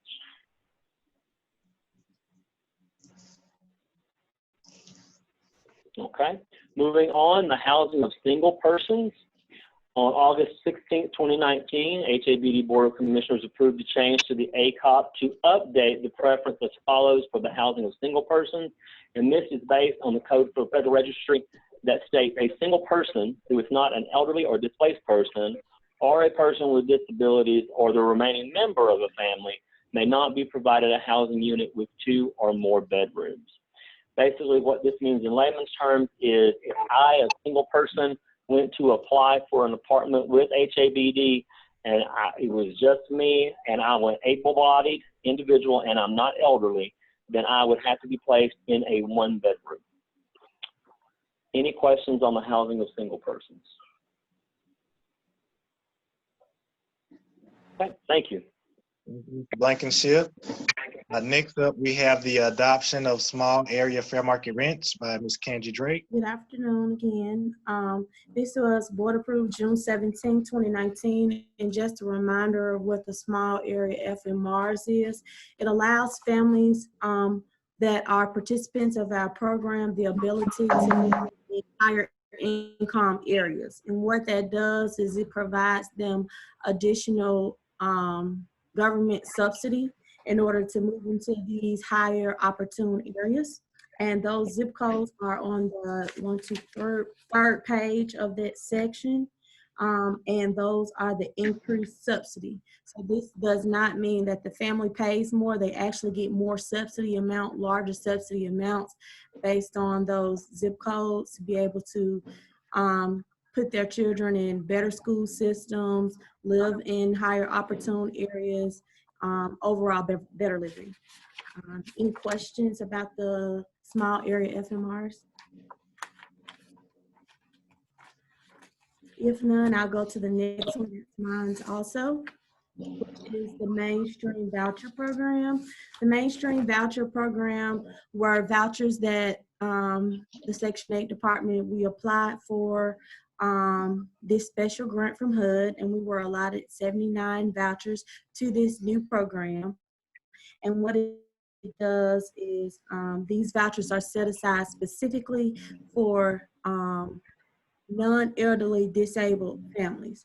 So any family, it does not have to be the head of household that's eligible for these vouchers. They just have to be non-elderly and disabled.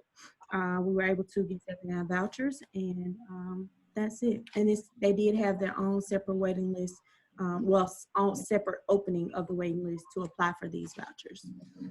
Any questions about the Mainstream Voucher Program? Okay. Moving forward, the next one for me would be the project-based waiting list for the villas at Titusville. As we all know, the villas at Titusville was created through Loveman Village, one of our prior public housing communities. And because we added it and it's a project-based voucher waiting list, meaning it has its own waiting list, we had to add language into our administrative plan, which tells what the preferences are. These preferences are consistent with all of our waiting lists, and it tells about the opening and closing of the waiting list, of the applications received, and etc. So it's very consistent with all the other project-based voucher waiting lists we have, but because this was a new property, we had to add that same language to this project specifically. Any questions? If none, I'll move to the last one. The next one, excuse me. The next one is the home ownership option. HUD offers us the option if a housing authority would like to participate in the home ownership program. Of course, we like to participate and we do participate. This part that was updated in our administrative plan, it specifically increased our the number of home ownership vouchers that we will allow into our program at any given time to 1%, which that increases it to at least 52 home ownership participants. As Mrs. Stallworth mentioned earlier, in 2015, we had 4 home ownership participants. Now we have 8, and we have 2 in the that will be closing this month. So that'll be 2. This basically increased that number to at least 1% of our total voucher allocation. We have some families on our Section 8 program that are higher income families, and they actually, it's an incentive for them to be on a home ownership program because they pay less in their mortgage than they actually pay in their rent right now. Have any questions about the home ownership option? If there are none, I'll go to my last one, which is the Foster Youth Initiative. This was a board approved in February 2020 this year. And what this does is provide up to a maximum of 25 vouchers per federal fiscal year to the PHA for families or children or adults that have aged out or in the process of aging out of foster. These vouchers, even though we may have that maximum number, we have to get all of the information from those that are referred to us from DHR. And from there, we determine if they qualify. We have to individually send an email to HUD and tell them about that family and provide all the information. They ultimately make the decision if they will increase that voucher allocation for that addition, for that family to be added on the program. Once we receive confirmation, then we're able to issue the voucher, and at that time, they increase our ACC contract, which is our annual contributions contract. We have housed our first family member that came through this program. So she was housed last month, which I think is great. She came in the end of February, and she got housed in March. That's this for that program for foster care. Are there any questions about the Foster Youth Initiative? If none, that concludes me. Thanks. Thank you, Ms. Drake. Next, we're at page 15 of 77. We have the new org chart here for 2020 for HABD. Ms. Jefferson Mitchell, are you on the line? I'm here. Okay, thank you. Do you want to say anything about the organizational chart? So we are currently in the process of looking at the position. I recently submitted the org chart and the position to the department head so they can look at the positions to make any recommendations regarding changes. I make the suggested changes regarding the positions to include adding or removing title changes. And then at that point, I would submit it to Ms. Foster and also to Ms. Averton to determine if it is feasible regarding the budget. And then from there, it's presented and submitted to the board to make any suggested changes. So of course, this right here will be changing possibly. So I just want you all to keep that in mind. You have any questions? I'm looking, what vacancies do we have in this org chart? Currently, I know it's going to change. The president and COO, is that a vacant position? I'm sorry, I should know that. What was the question? I was trying to see on the org chart, where do we have vacancies? Okay. So we don't have those listed on the org. I'll say it again. So with the org chart, we don't have the vacancies listed. This is just an org chart of the position that we have within the agency.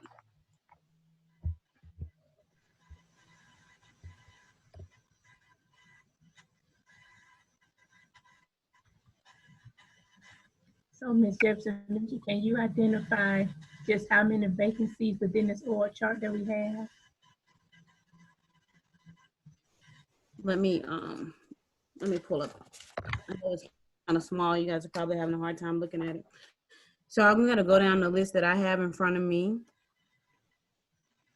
So as of now, of course, we have the president CEO position. We have someone that's interim, of course. And then we also have the COO position that's vacant.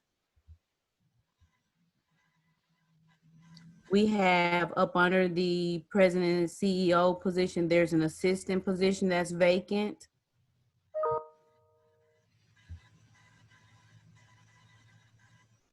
I'm gonna go by departments now. So that's in the executive department. So let's move over to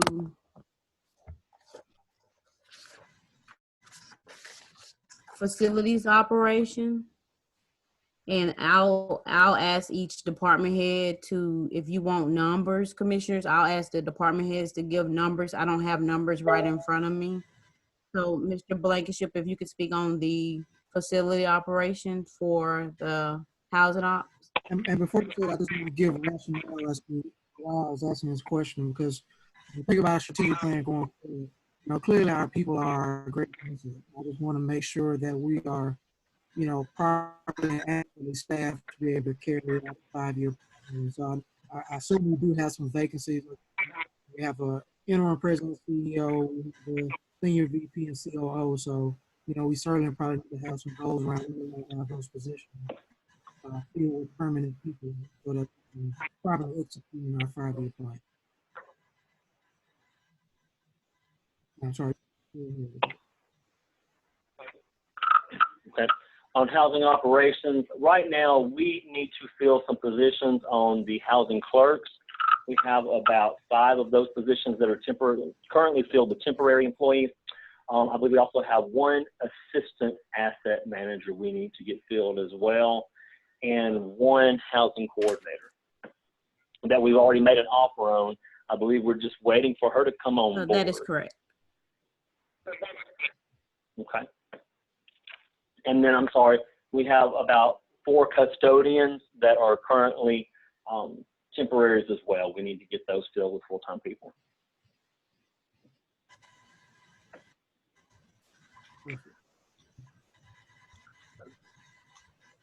Do you all have any questions about housing ops?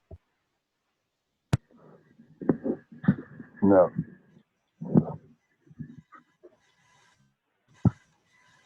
Next, we'll go to KG with assisted housing. Okay, so I have, for the assisted housing manager, I have 1 that is in the onboarding process, and that will fulfill that. And I have 2 housing specialists that are in the onboard process, and that will fulfill that once they're done.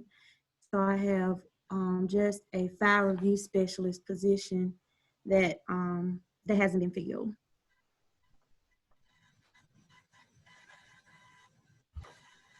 Are there any questions regarding assisted housing?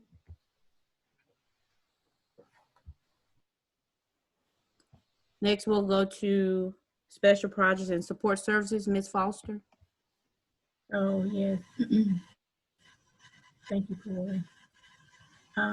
Currently, we have a social services worker supervisor position that is currently vacant. Quality control specialist. I think that person is hired, just waiting to come aboard.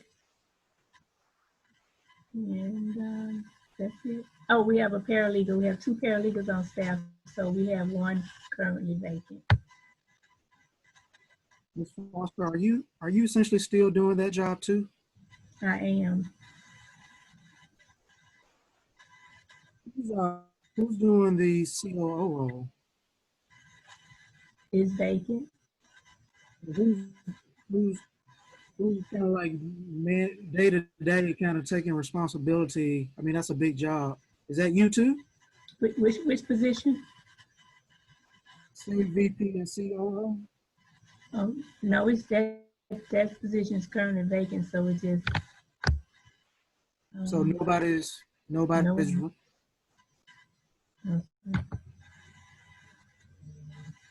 We I mean, I know we're in a kind of like an interim position right now as relates to the president COO, but I mean, it seems like to me we do need to have some warm bodies in that role, COO, as well as the role that you came from, VP of the Special Projects and Support Services. So, you know, what are your thoughts on, you know, making sure that we have maximum coverage in those positions? Because my concern is you're doing 3 jobs.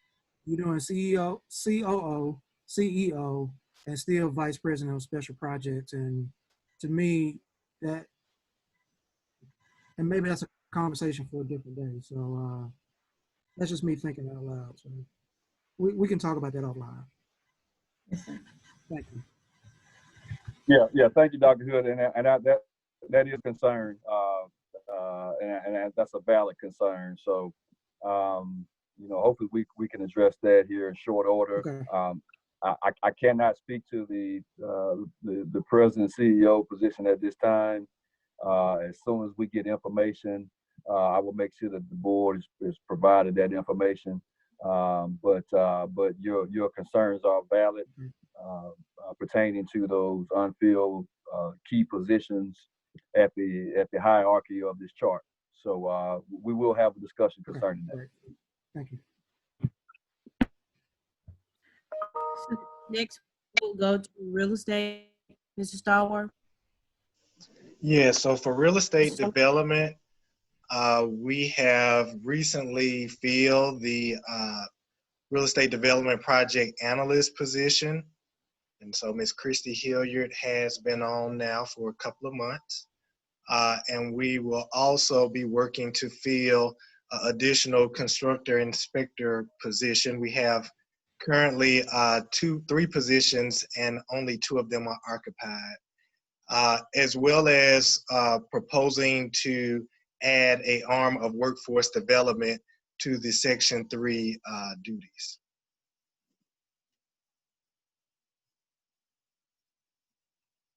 Any questions? All right, and then next we'll go to finance. Carolyn, I don't believe you have any vacancies, do you? I do. Oh, okay, yeah. But they're all in my LIHTC. So with finance, they are taking, Valerie Holmes, that area is up under finance right now. So Freedom Manor and Tuxedo. Go ahead, Carolyn. So it's a receptionist, a maintenance person, 2 property managers, and a housing counselor.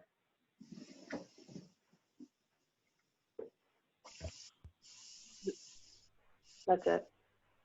Do you all have any questions regarding finance department?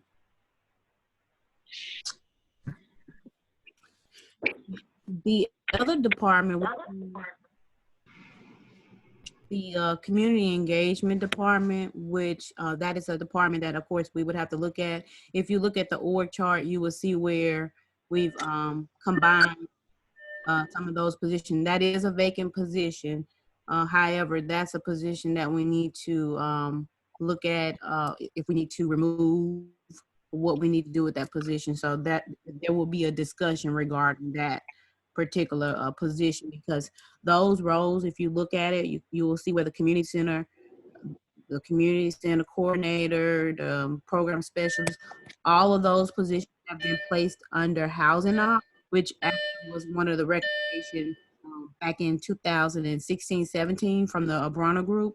And so we kind of went back that way in order to kind of fill the gap because of the vacancies that we had in the COO position and the vacancy that we had with the Vice President of Community Engagement. And then you will also see where if you go back and look up under the Special Projects and Support Services, where procurement has gone up under that department, and then also the social service piece has gone on under that department, which is supervised by Ms. Foster. There are some positions that we are proposing to add and remove for the different departments. For example, with Housing Op, the Campus of Hope, there are some positions that were suggested in order to be able to meet the needs of the Campus of Hope. So again, there are some positions that we are making suggestions in adding and removing.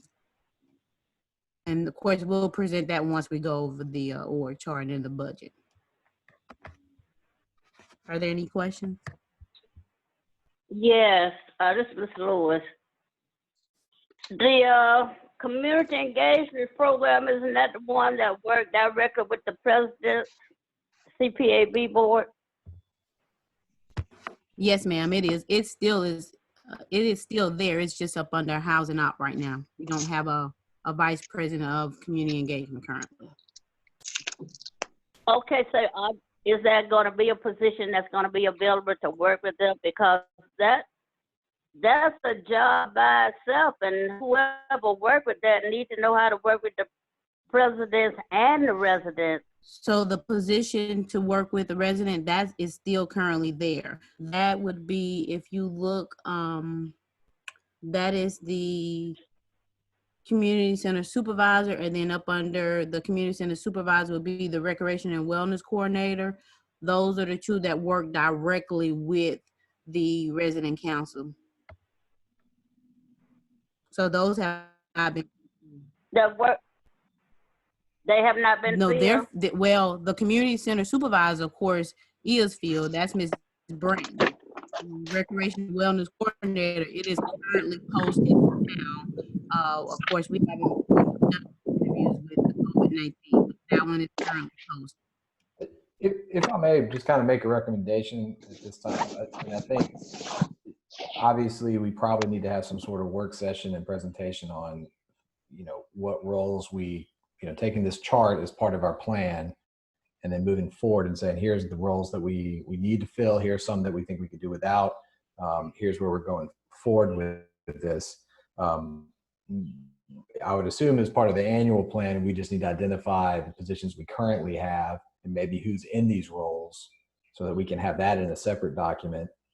And then, moving forward, we go on with figuring out, all right, here's the ones we need to hire, fill by X and X date, and which ones we can delay doing so, or which ones we can remove. So that is usually presented, Caroline, if you can chime in. I believe Caroline usually present that, and I think we've started doing a working session with the board prior to presenting it completely to the board, but I think, Caroline, you usually present it in May, is that correct? June. In June. So prior to that, I know last year we did a working session with the board. That most likely will be in May. I still need to get all the positions so that I can start getting some outline for the budget done, basically.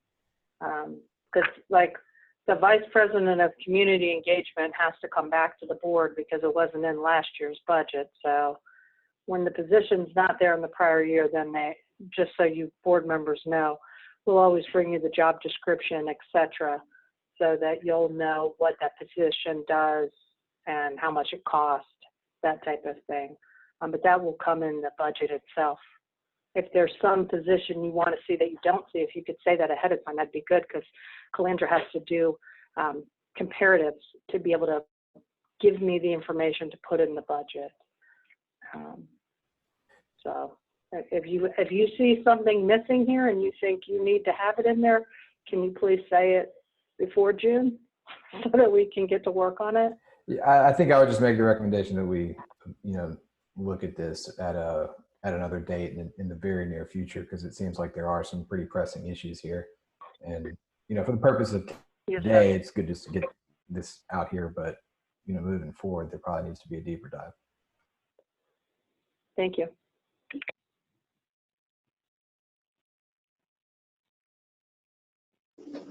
Okay. Well, we will move forward to attachment D, which we are on page 16 of 77. Blow it back up for you all to see a little better. And this attachment D just gives an overview of, as Ms. Drake mentioned earlier, we have 8 participants on the Housing Choice Voucher Homeownership Program, as well as the listings of parcels that are on our lease purchase program in public housing. We were at 40 last year. This year we're at 39. Any questions?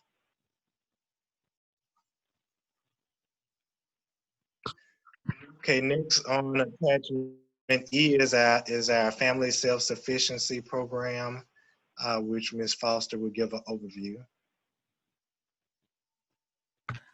Yes, the Family Self-Sufficiency Program was developed by HUD, and it's a voluntary program for all of our public housing and Section 8 residents, which provides services to advance their education, job training, and their current level of employment. So as I mentioned earlier, this program is grant funded, which we have to apply every year, which we've been successful. And so the action plan is kind of a guide, pretty much help us put in guidelines for the program to assist the residents moving forward. And I'm just going to mention some of the changes that we've implemented within this action plan. And so last year, one of the residents' concern was that when we have participants that move up and out of public housing or Section 8 and move into home ownership, they are kind of just moved to a new unknown environment. And the concern was not having information, not having resources to them to help them, guide them through new home ownership. So one of the things that we add into the action plan is if we have a FSS participant that the contract has not expired, which is a 5-year contract, we will continue to provide those resources to that homeowner until that contract expires. But we are not allowed under HUD guidelines to bring in a homeowner into the program. But if they are, if that participant moves up and out of public housing or Section 8 into home ownership and they have like a year or 2 left on their contract, we're able to provide those resources to them to assist them through home ownership in avenues that they have. Another change that we're making is mandated by HUD that each coordinator has to have at least 25 participants on their caseload. For years, we have successfully exceeded that amount. So we're now putting it to the point that we have at least 70 participants under each caseload. That way it increases our chances and also allow us to serve more participants. Because if you meet, just say we meet the 25 participants, we have a waiting list that we're required to put them on a waiting list, and we expand that number, less people on the waiting list. One other thing that we're including is one of her requirements was you have to be independent of welfare assistance for at least a year. So another addition that they added that you have to also be employed before you're off the program. So we're implementing that into our action plan as well. And I think that is the only other changes that we're implementing at the time.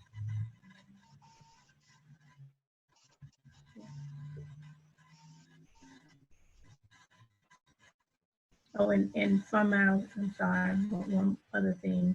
We met with the resident council last week. One of the concerns that were brought from the resident is to work more with the resident council in regards to we're required to have a monthly workshop with the residents each month. and they want to be more engaged into reaching out to determine what resources that the residents want to use and be more engaged in being a part of the workshop that we're implementing for the residents. So for that as well. Those are the changes we're adding to the action plan. Thank you, Ms. Foster. Any questions regarding the FSS action plan?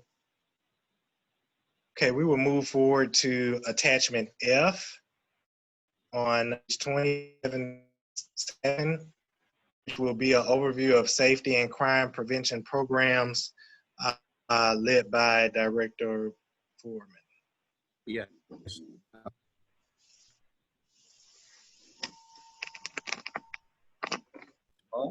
Yeah, Foreman? I kind of lost my visual, but you can still hear me, correct? Yes, I can still hear you. Safety and crime prevention programs. We enter into an agreement with the Birmingham Police Department entitled the Community Safety Partnership, the CSP, and they are providing above baseline services to all of our housing authority properties. And in this fashion, they are policing, they are patrolling, and they are providing security services as well. And with that being said, duties also include community policing.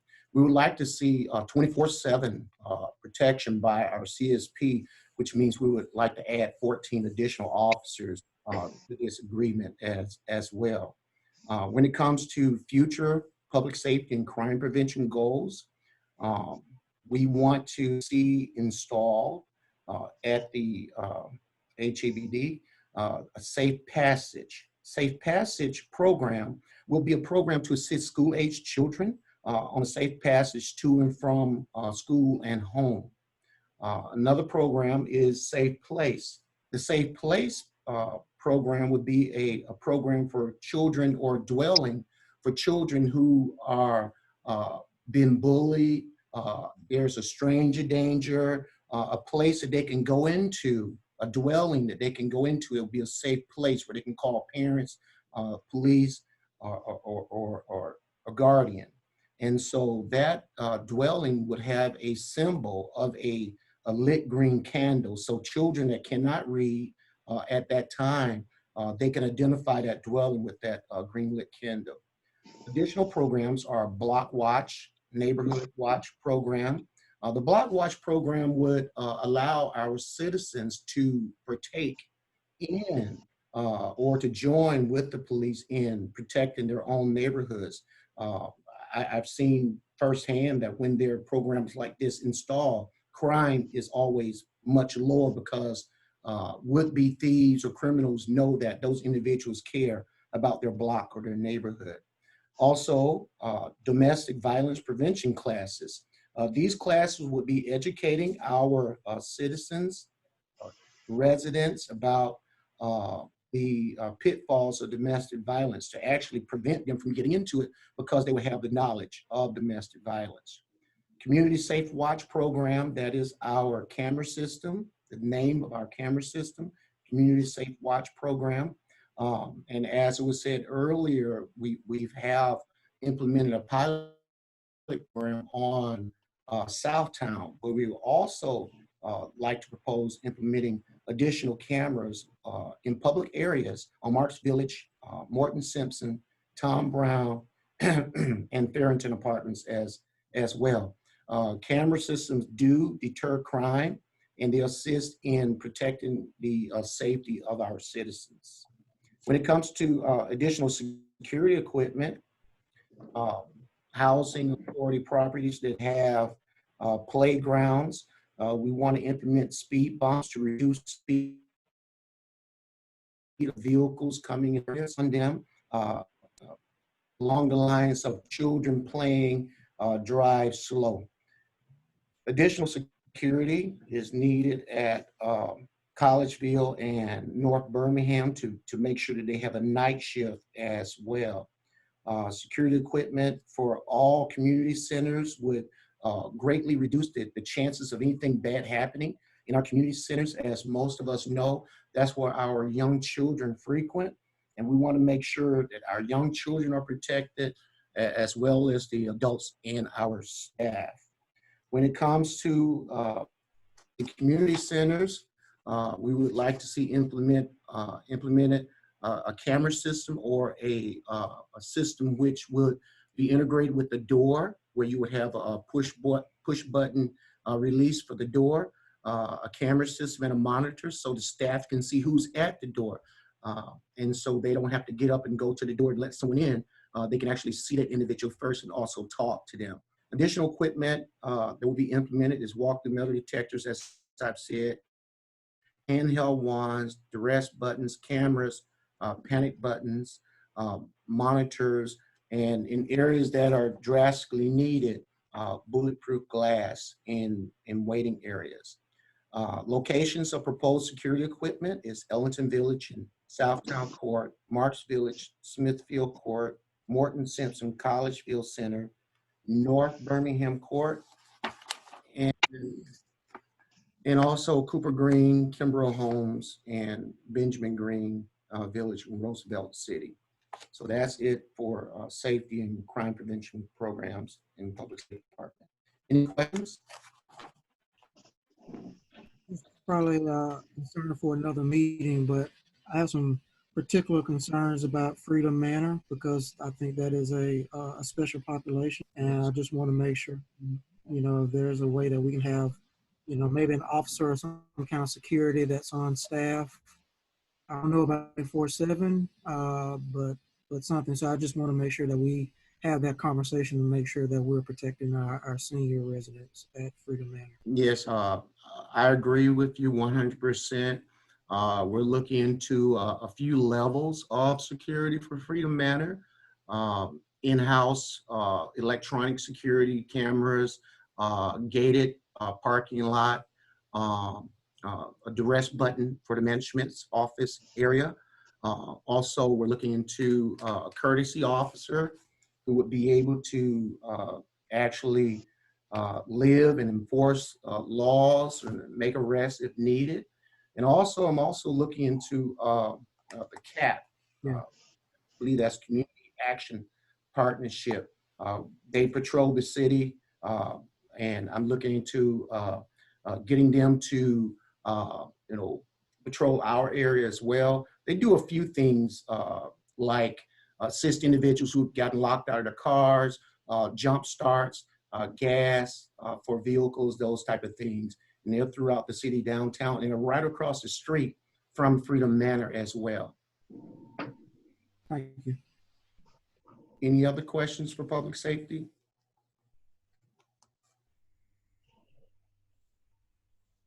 Mr. Foreman, just a kind of something to, I guess, tie into some of the reports you've been giving us every month at our board meetings. I think it's been very informative to see, you know, current statistics versus what was occurring in the past, say at the same time last year.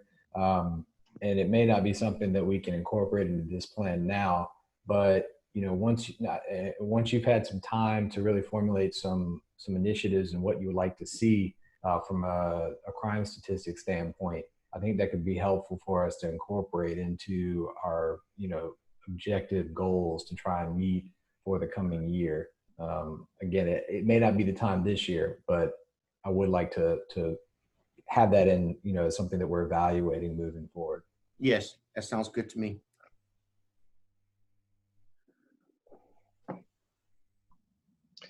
Thank you, Mr. Foreman. So next we have attachment H, which just details any of the items that we don't consider significant amendments that don't have to go through the public process for changing the annual plan. And we went over these items in the 5-year plan, so they're the same, as well as the significant amendment modification. These are the items that we do have to go through the public process if there are any changes related to the items listed below. Any questions? Okay. So next we're on B2 of the HUD form. and this details any new activities associated for 2020. And so this is a listing straight from the HUD form, and there are checks by the topics where we have some new activities or activities that are ongoing related to that topic. So on page 26 of 77, here we start off with new activities, attachment I, which is the Hope 6 or choice neighborhoods. There should be or, we'll make that correction. And so the Housing Authority is planning to submit an application for the Choice Neighborhood Implementation Grant, as well as we would explore the application for a planning grant as well. And our focus is the Tom Brown, not Tom Brown, but Smithfield and Illiton sites. But we did list some other properties if when our consultants get on board, and there may be some properties that may be better suitable for their application. That consultant RFP is still out for the choice neighborhood consultant and developer that would be needed to facilitate the application process. Currently, there is not a NOFA date that I have seen for the release date of those applications being open. Any questions on the choice neighborhood?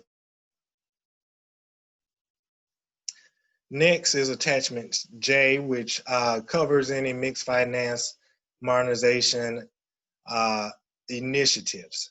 And so at the top here, we have ongoing redevelopment and modernization efforts that are basically continuing from 2019. We do have the villas at Titusville phase 3, which is the last on-site phase of 64 units, which is under construction right now. Demolition of the existing units has currently taken place.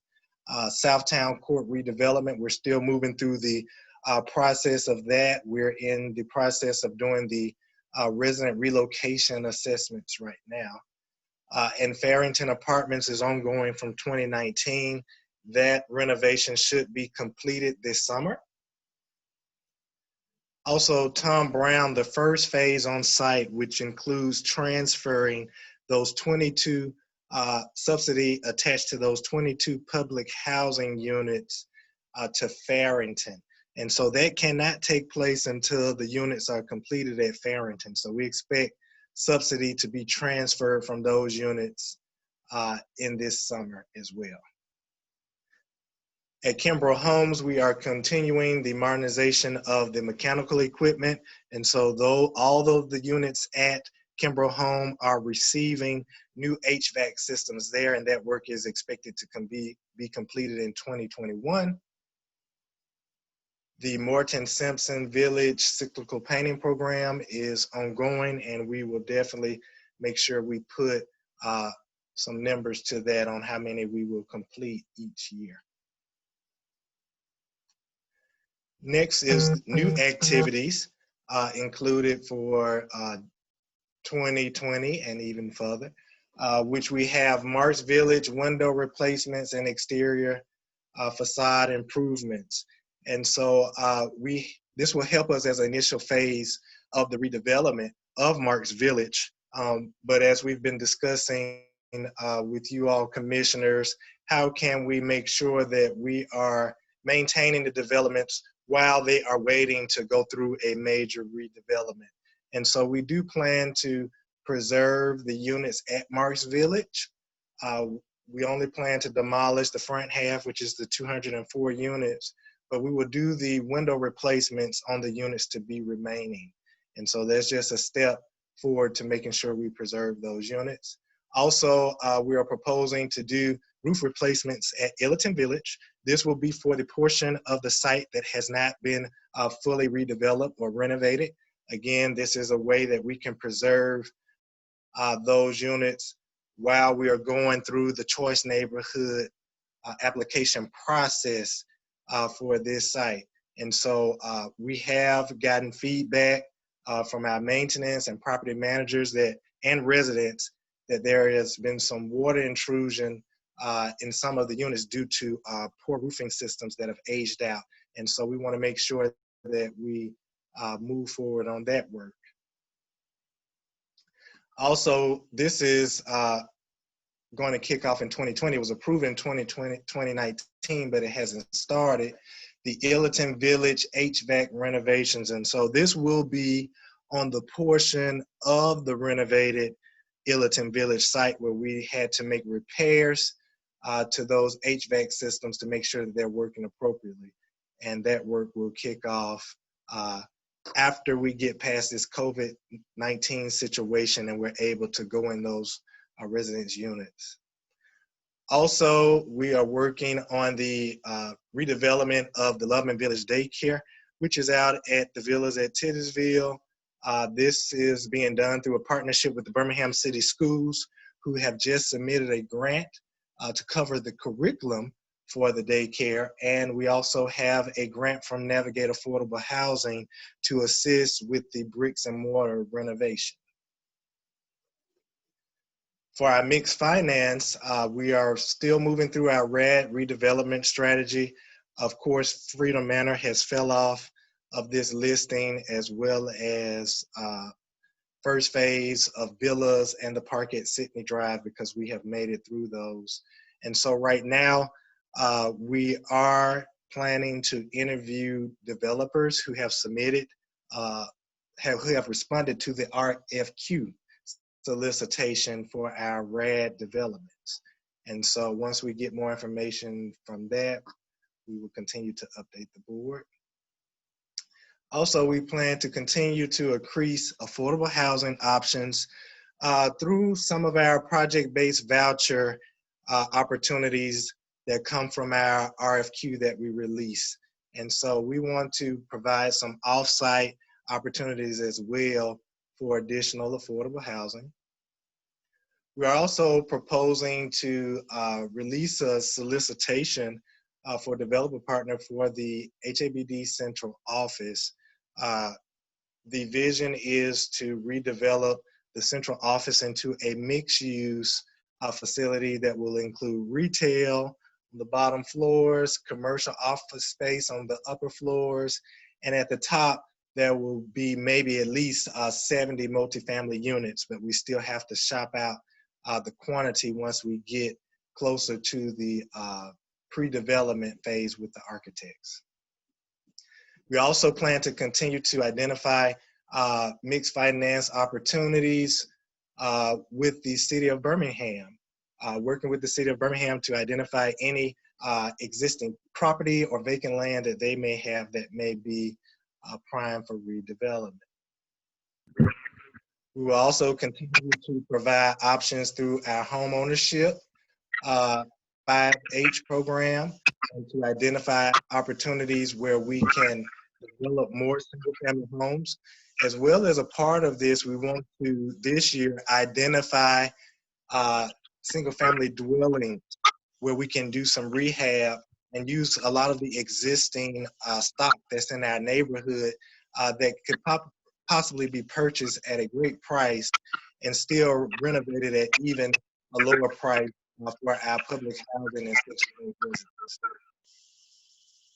Are there any questions on the redevelopment initiatives thus far? Hey, Mr. Stallworth, this is Cardell. I noticed I didn't see any information on this document concerning Block A. I know there was some a proposed renovation for Block A, and I understand there were some issues there with maybe some timing and of the tax credits. But is that not on the table anymore, or is it just more of a long-term proposal? Yes, sir. That's still on the table. It's more of a long-term, and we can definitely put that into the timeline and kind of schedule that we were talking about earlier. And that became more long-term because it required 9% tax credit. And so we were up against the timeline of applying for 9% with Southtown, but that's still in the long-term range. Well, I would like us to have a substantive conversation concerning Block A. That's prime property, And I really feel like even if we're not receiving 9% tax credits, there may be alternative ways to do a capital stack to provide revenue for the agency. I agree. I definitely agree. So I look forward to having that conversation.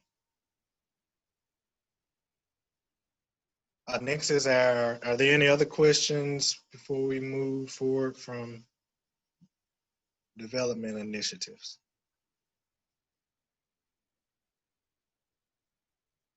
Okay, force account is next. I will defer that to Mr. Connie McLaurin if you're on the line. Yes, I'm still on the line, Corey.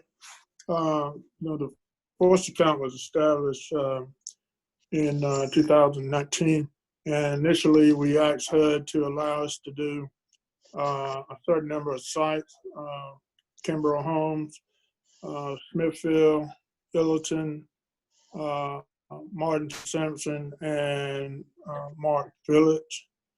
And the concept was that we would take our annual inspection report for 100% of our property, and specifically those sites I just mentioned, and use that to correct all the non-industry standard deficiencies that have been called out in past REAC inspections, and so that we could bring our units back up to a safe, decent condition. And in late 2019, we added a caveat to our plan, which was to also utilize our forced account teams to help increase our vacancy turnaround, or to take the workload off of the regular maintenance people somewhat by allowing our forced account team to participate in that as well. And HUD looked at our plan, and they granted us permission to take units offline and allow us to describe the unit's condition as good, fair, poor, or very poor. And depending on the condition is the amount of days we asked HUD to let us take those units offline. And to date, we have, I don't have the actual stats in front of me, but if William and Mr. Turner can help me with this, but I believe the vacant units across our portfolio, especially in those sites that's mentioned, is less than 40 units. And for an agency this size, that's quite unusual. And the staff is doing an excellent job of bringing these units back to industry standard condition. Any questions?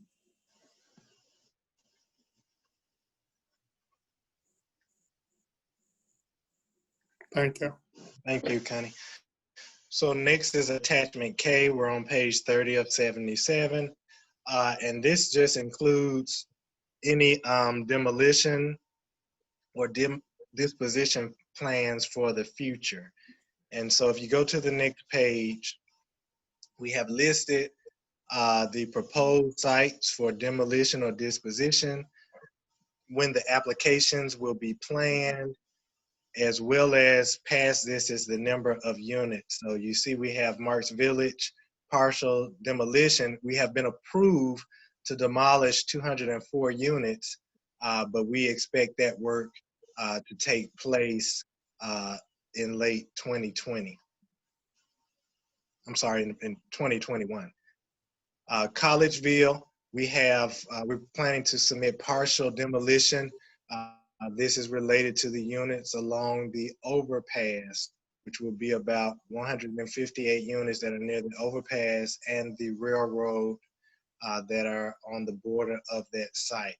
And so we plan to submit that application in the spring of this year. And so we had a lot of applications going on, and we wanted to kind of spread them out a bit so that we can get through this. Next is Southtown Court. The demolition disposition application has been approved, and if everything is still on track, we plan to do demolition in November of 2020. Hopefully, we will be through the COVID-19 and it won't cause any delays. But if so, it could be delayed a little further than that. And next is our structural damage units across the portfolio. These are units that are uninhabitable. And so we are planning to submit this application in the late fall of 2020. We have ran into an issue with Illiton Village and Smithfield Court, which has caused a delay because those sites, some type of way of being held up by the Historic Preservation Committee as being historic and not allowing us to demolish those. And so I am working along with our engineer so that we can get them the appropriate documentation that shows these units are not habitable and they need to come down.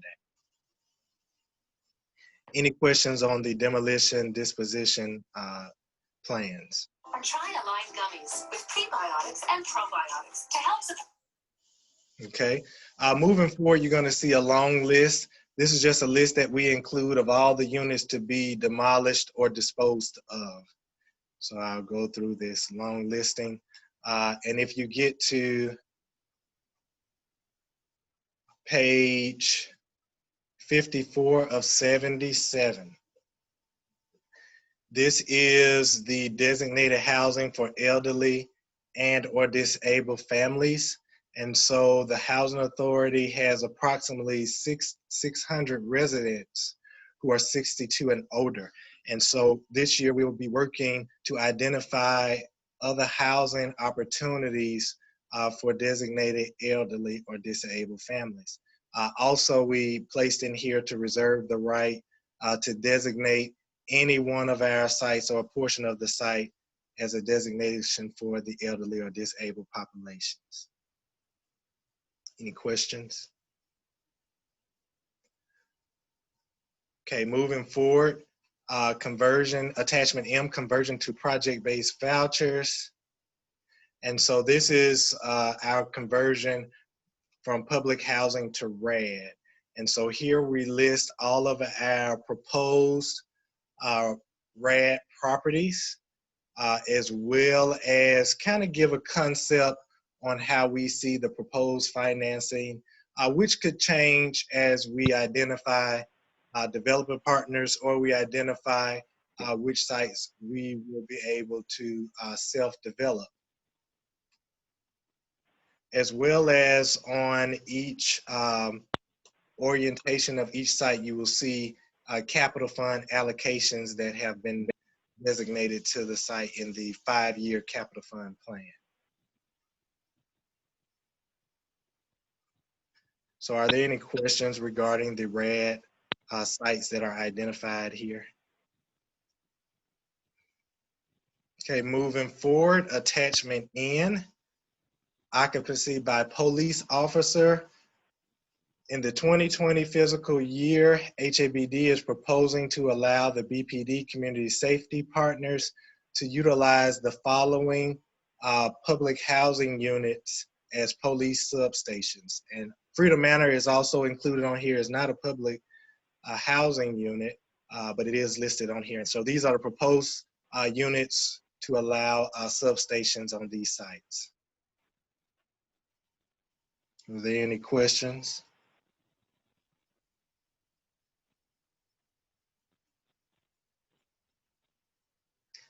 Okay, next we have attachment O, which is project-based vouchers. And so as you recall on last year, the board has approved HABD to move forward with the approved project-based voucher proposals that were submitted last year. And so we are working through those proposals to identify which ones are ready to go now, which ones we may need additional funding for, and that will entail interviewing with those respondents. And so we plan to do that in the near future, but we also still have a significant need for additional affordable housing. And as I stated earlier, project-based vouchers is just another mechanism we use to increase our affordable housing supply. And so moving forward in 2020, we are looking to issue around about 600 project-based vouchers. And this does include assisting with project-based vouchers for some of our large redevelopments like Southtown, where that will be project-based voucher there.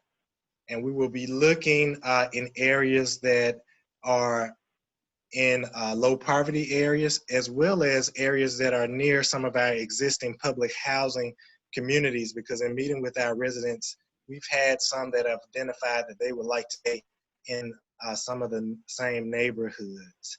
And so we just did a high level breakout listed below that shows where we think we can identify some of these project-based voucher opportunities. The 27 associated with Centerpoint is related to the Farrington site. And then we have North Birmingham 250, which could be related to Collegeville and North Birmingham Homes. And then you have South Side 210 related to Southtown Court. And then we have 100 in the eastern area, could be associated with Tom Brown, Morton Simpson, and Mars Village, as well as 100 in the western area for our western sites. Are there any questions regarding project-based vouchers? Okay, next is attachment P, units with approved vacancies for modernization. And so this is just a listing of the force account units that Mr. McLaurin just mentioned. These units are proposed for the force account teams to come in and to do work in these units. And so they will be located at Marsh Village, as you see here, and the building numbers and the address, as well as units located at Morton Simpson Village.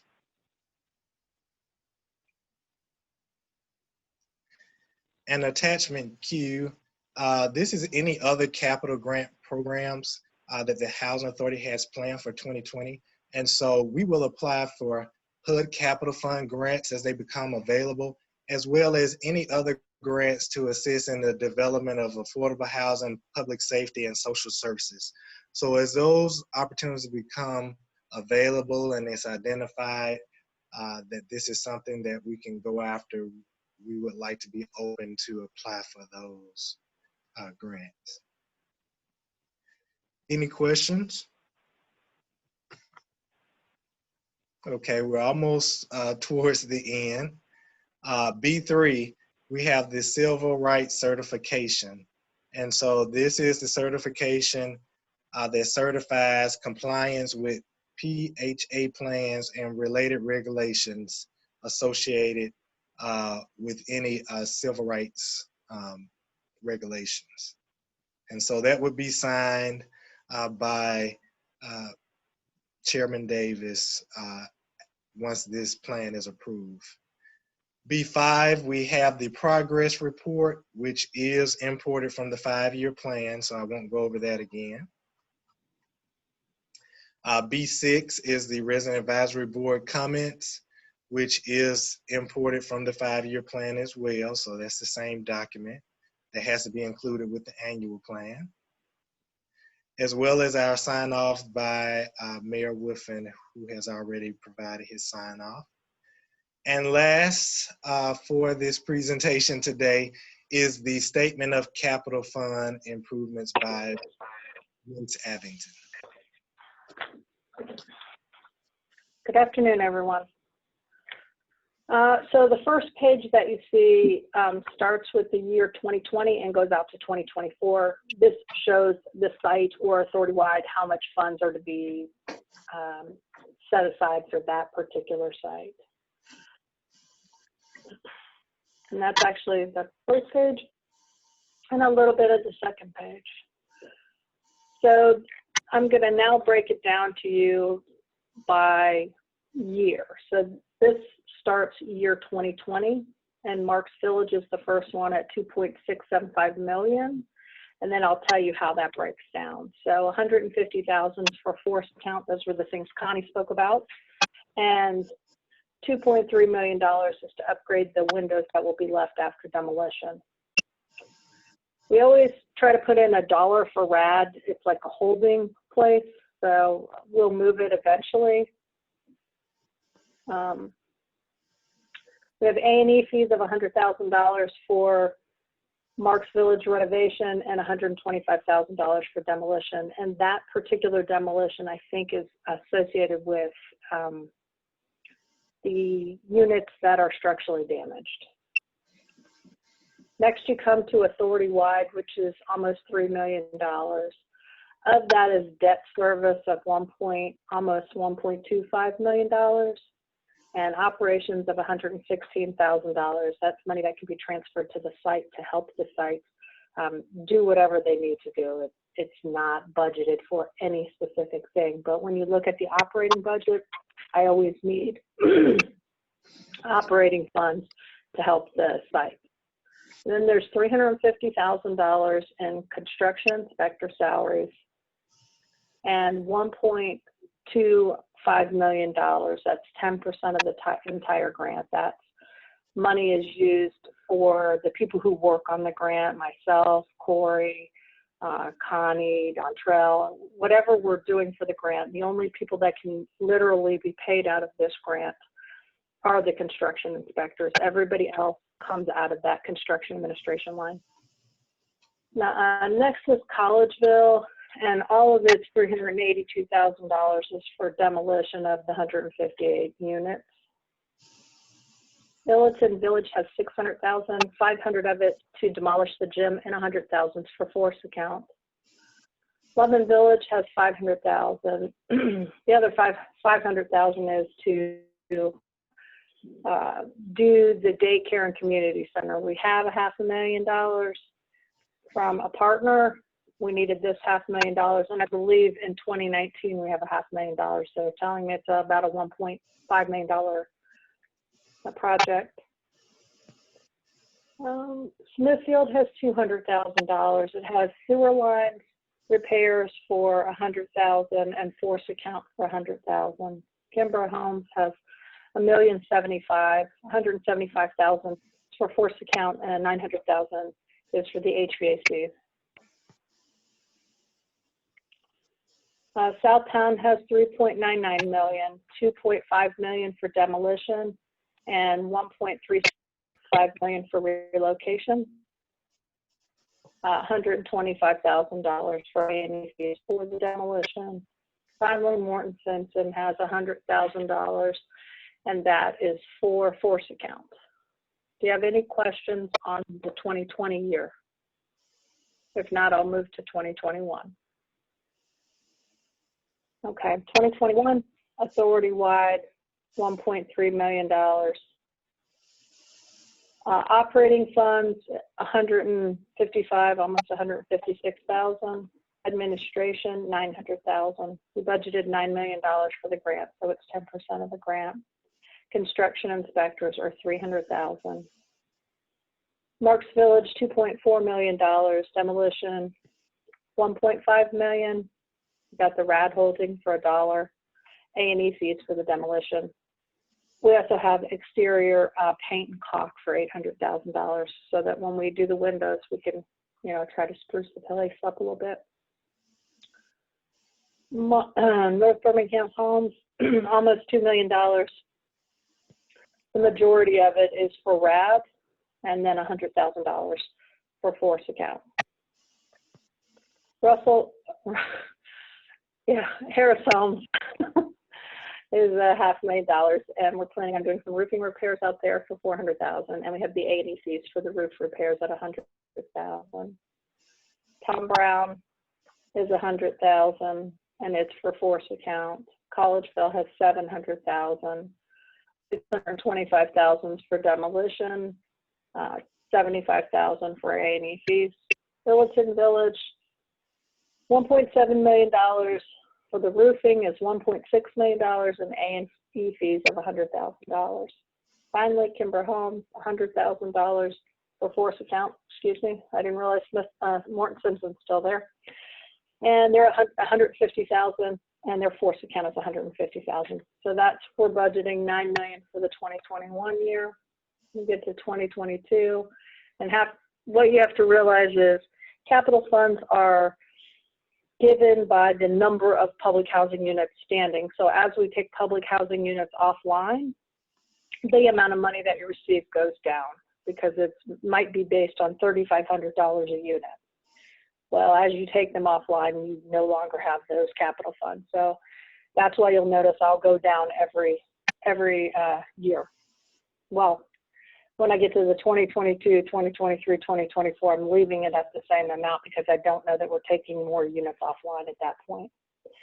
So 2022, we're down to about $600,000 for administrative fee, still $300,000 for the construction inspectors. Tom Brown has $3.6 million. It's all for RAD. Marks Village has $1.28 million, and it's all for RAD. And that takes care of the 2022 year. 2023, again, $600,000 in admin fee, $300,000 in construction inspector salary, $100,000 in operations. This year, Tom Brown's going to get $1.28 million, and Marks Village will get $3.63 million. And then finally, in the 2024, we have Marks Village getting $2.5 million, and that's for RAD. The authority-wide, still $600,000 in salaries and $300,000 in construction inspectors, and Morton Simpson taking $2.5 million. And so when you're looking at 2021, those are things that are, I'm not going to say realistic, those are things that you probably already are contracting on, getting an RFQ, setting on an IFB, whatever it is, trying to get those things settled. When you get into the last 3 years, you're putting things out there so that if in year 2 you decide to do something, you can then go out there and say, I budgeted it out there, so I don't have to go back out for this plan again.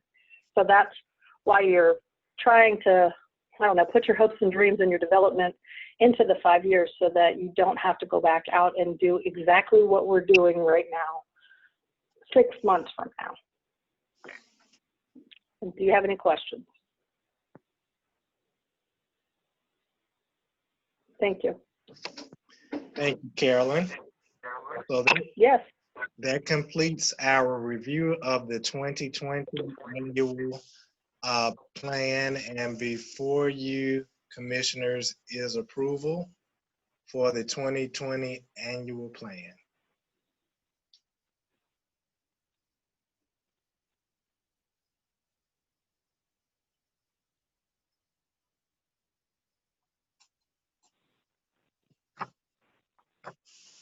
Commissioners?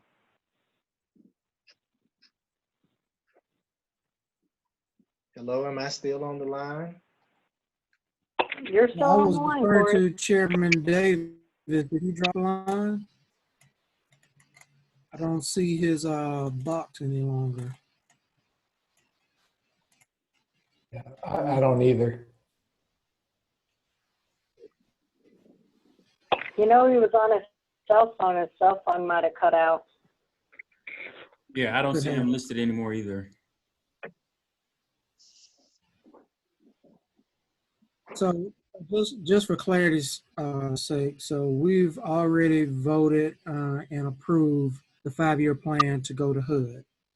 What we're now thinking about is the annual annual plan, is that just for HABD internal purposes, or is this also something that needs to go to HUD? This is also to be submitted to HUD as well. And it's due on the 17th as well? Yes, both of them are due together. It just so happened to be the time where our 5-year plan was due as well. But this annual plan, we do this, of course, on an annual basis. Just kind of one, again, thank you guys for all the hard work on this, Ms. Foster on down to everybody, and Mr. Stallworth. You guys just really did a very good job putting it all together. I know it's a lot. And I don't think it's something we can fix between now and Thursday. But I do think Dr. Hood brought up a great point previously, in that it would be great to see the 5-year plan as kind of the umbrella to these annual plans, and to have a little bit of a transitional summary and narrative as to how we get to some of these more granular items that are in the annual plan, because we kind of go from a very pie in the sky sort of situation with the 5-year plan to some really, detailed parts of our operations in this annual plan without a whole lot of in-between information. And so, as we engage in the strategic plan, as we move forward throughout the year, I'd really like to see, I know some of this is constrained by the HUD documentation. You just have to make sure we're checking all the boxes and providing all that. But, it'd be great to see kind of some sort of narrative at the beginning of this annual plan where we say, all right, here's our 5-year plan. Well, here's our annual plan metrics to reach some of those goals in the 5-year plan. So then, when it comes to 5 years from now, we can look back and say, all right, well, in the first year, we tried to knock out or work on, goal 1A through C, and we got through those in the first year. So we moved on to goals 1D through F, the second year. Right now, it kind of we just kind of address some of the little highlights in the HUD form, and there isn't a lot of linking this back to the 5-year plan, and that creates a lot of accountability issues and communications problems in a way that, one, I don't think the HABD always gets credit for some of the stuff they're doing, because it's kind of difficult to see where it comes into play until it's already been done. But two, it also gives us all something to be held accountable on, to say, all right, well, did we, help you guys have the resources and the construct that you need to be able to accomplish your goals? And then how did we, where did we fall short? Where did we, far surpass? Where did we meet our goals? So I just kind of want us to think through that over the next year and really, do some digging to find out a way to really put this as a part of the puzzle piece to go into the 5-year plan. Yeah, and just to piggyback on that, I think another key piece of the puzzle, I think, is going to be the COO. I see the COO playing a very important role in helping to make sure that we take the mission, the vision, and the goals and objectives and bring those down into quantifiable, actionable, metrics that we can constantly drive results on. So that's something that was top of mind for me, and it sounds like it's going to be top of mind for Chairman Davis as well, to make sure, because I personally think this is a support role that the CEO and president actually needs. So having somebody in that role, helping to drive results and provide that additional support for all the rest of the VPs, I think, within the agency, I think is going to be important. If Chairman Davis has not rejoined, I see Vice Chairman Todd is on the call now. So maybe we defer to Vice Chairman Todd to kind of move us through our voting on the annual plan. Chairman Davis trying to get back on. He got dropped off, and he's trying to log back on now. Okay, perfect. Yeah.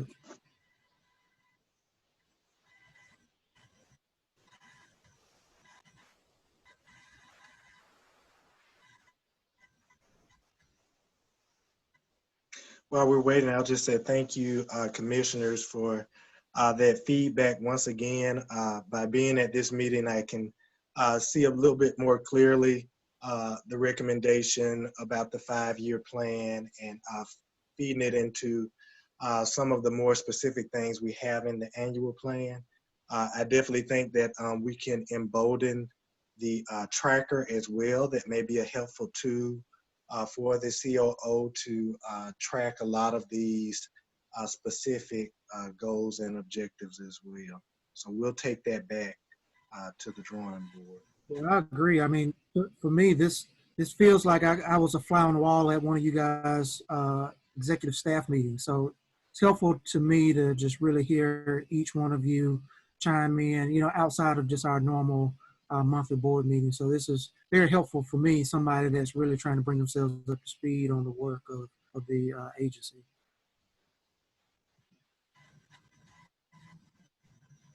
Ms. Foster, while we were waiting on our chairman to rejoin us, any thoughts you might have for those of us on the call? No, I clearly hear what's needed and how we need to move forward. And so we will definitely take our input as received today and make sure we implement this to where if someone new comes aboard, they can follow through from where we started to where we're going. And I think that's be the big thing is to when you're coming in and not having information to know what we've been doing in the past. I think this new tool will assist also in introducing, you know, all the initiatives that they should be doing to those individuals. So, and also once we get engaged with the consultant and bring in stakeholders, I think you outlined the in one of your emails, you outlined how, you know, you're accustomed to how strategic plan is put in place, and you know, we accustomed to that as well. It's just that we haven't done one in a while, and I know it's way overdue. So, you know, we're aboard and ready to push this forward. Well, I guess I'll probably speak for my colleagues on the board. You know, we're here to support you. So whatever kind of resources, anything like that, we need to make sure you guys have so that you're clear on what needs to be done and give you the support you need to get it done. That's what we're here for, to be a support to you. And we truly appreciate your continued support. Can you hear me? Yes. I'm sorry, I had some.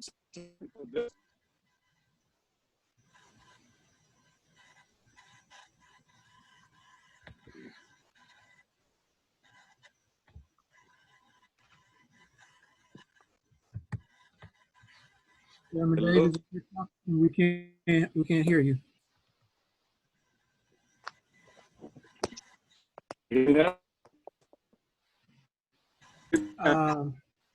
Sort of. You're not 100% clear, but we know you're there. His voice is breaking up. Can you hear me now? Yes. Thanks.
Mrs. Bibbs, it may be better for Chairman Davis to just try to call in using the phone number. Can you make sure he has the Zoom call-in number and password?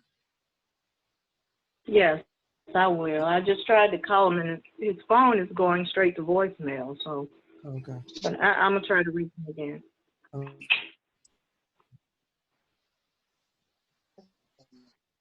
Yeah. Hello?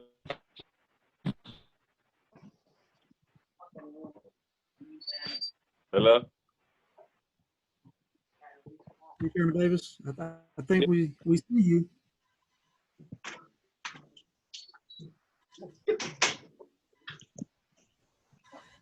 Can you hear me now? Yes. Yes.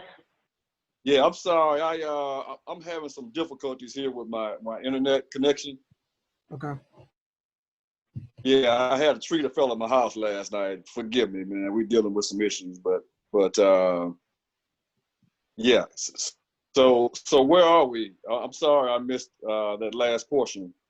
So I think we've completed doing our review of the annual plan, and I feel like we're at a place now where we can take a vote on that annual plan. Okay.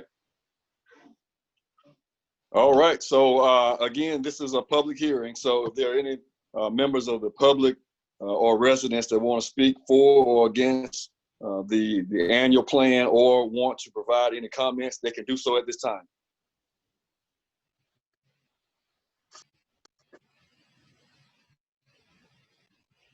All right, hearing none, if I can entertain a motion. Mr. Chairman, I offer a motion that we accept the HABD's 2020 annual plan. A second. All right, it's been moved and properly seconded. All in favor? Aye. Aye. Aye. All opposed? All right, the annual plan for fiscal year 2020 has been approved.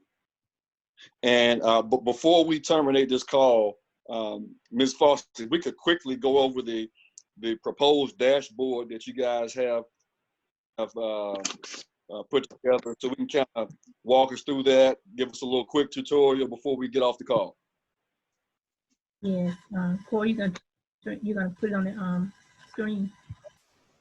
Yes. You want to Let me do it? see You if want I Miss Hilliard to do it?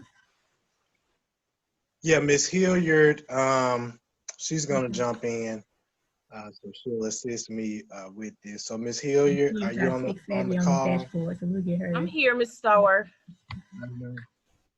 Okay, if you want to go over how this was assembled and what each tab is for the board and documenting our goals and objectives. Okay, you got to share it for the team.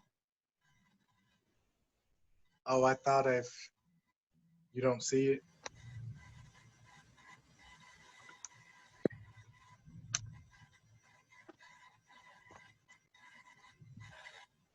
Can you see it now?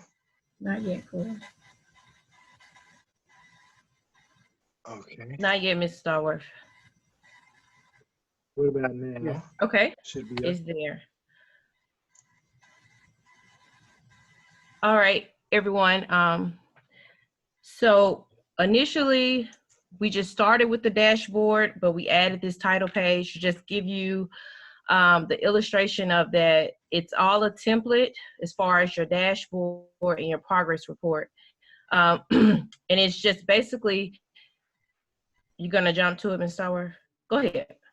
So that's what that initial title page, just to let you know that dash can illustrate a number of things.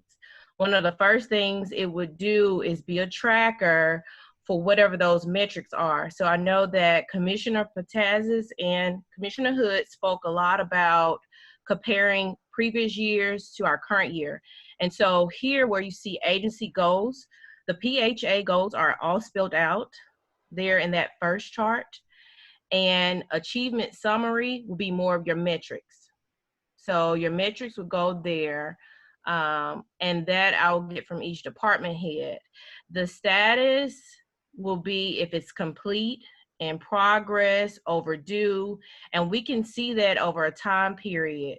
If you want to see it quarterly, or, you know, twice a year, however the agency and the board needs to see it, we can update this dashboard as needed. The information that's put here is on, I think, the last tab.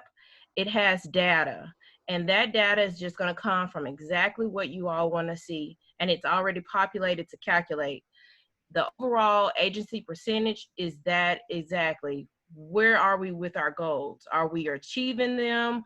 Are we completing them at a certain time period of the year? Are we pushing them to the following year, and so forth? Measurable goals chart, that's just going to be what was spelled out, I think, in the overall comments, what's ongoing, what's discontinued, what's actual, what's targeted.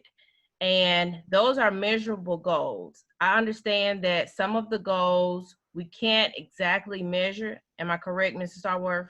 But there are going to be some that we can measure, and that's going to be determined Right. by each department.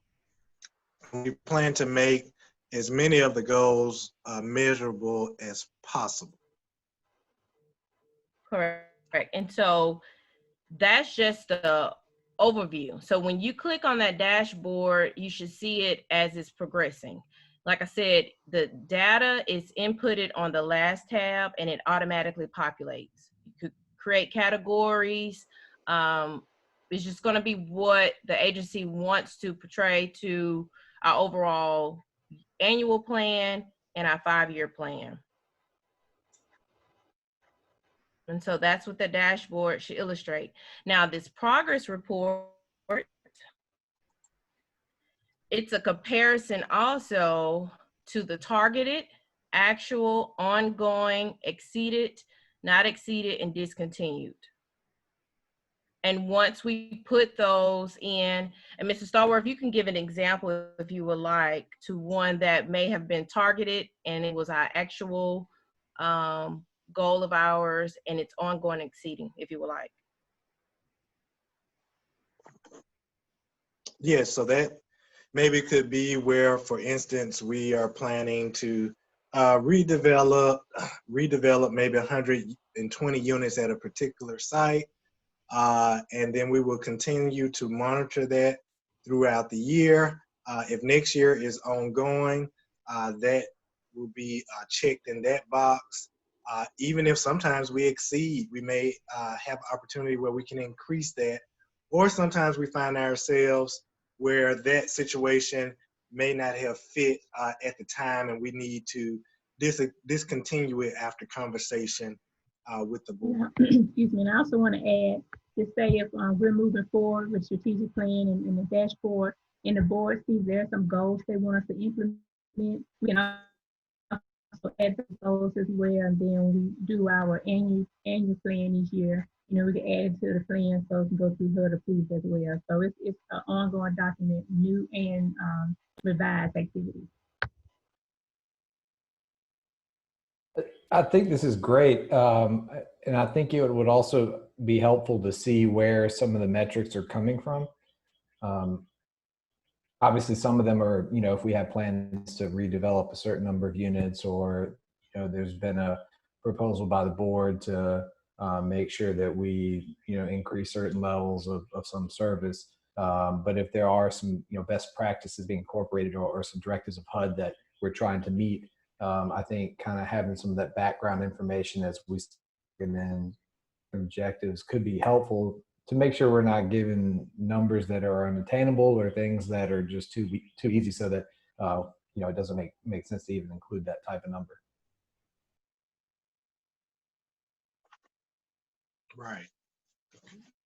And then I would say, you know, as much as possible, you know, in our monthly board meetings, when, you know, each of our VPs get up and give their reports, you know, as much as possible, if we can speak directly to how what we're talking about relates back to this dashboard and whatever goals we have, I think that'll be helpful and keep us on track to make sure we're pushing towards our 5-year goals as well as our annual goals. So for me, I would like to have this in front of me at the monthly board meetings, and I'm going to be looking at what's the, the correlation between what we're doing now and how that relates to how this is getting us to our 5-year and 1-year goals. So Commissioner, can we If start you that give April board us, meeting?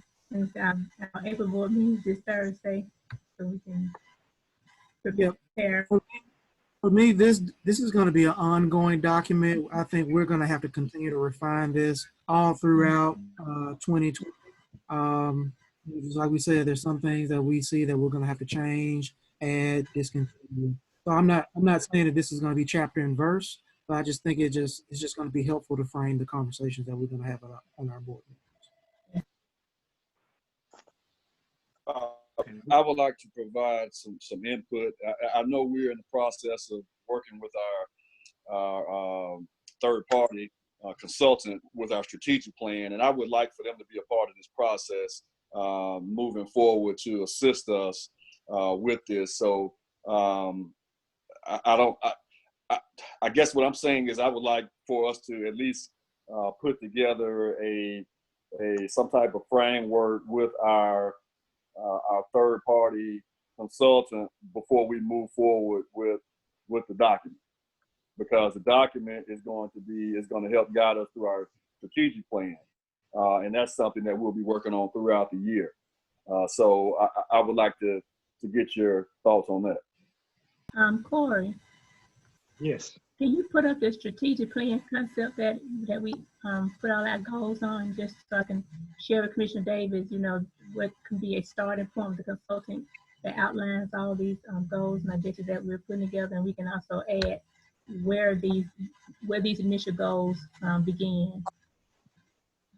Okay, and just for reference, they're also on tabs in this spreadsheet too. But I will, give me a second to make that switch. Yeah, and when you're doing that, we're going to be putting together a committee to assist the consultant with our strategic. Some of you guys, this is something that needs to be worked through committee structure. This is going to be a long, drawn-out process, and I think our time would be better served working through the committee structure and for the committee to bring that information back to the full board as far as what we're going to do comprehensively for our strategic plan, putting this dashboard together, moving forward. So that's my recommendation.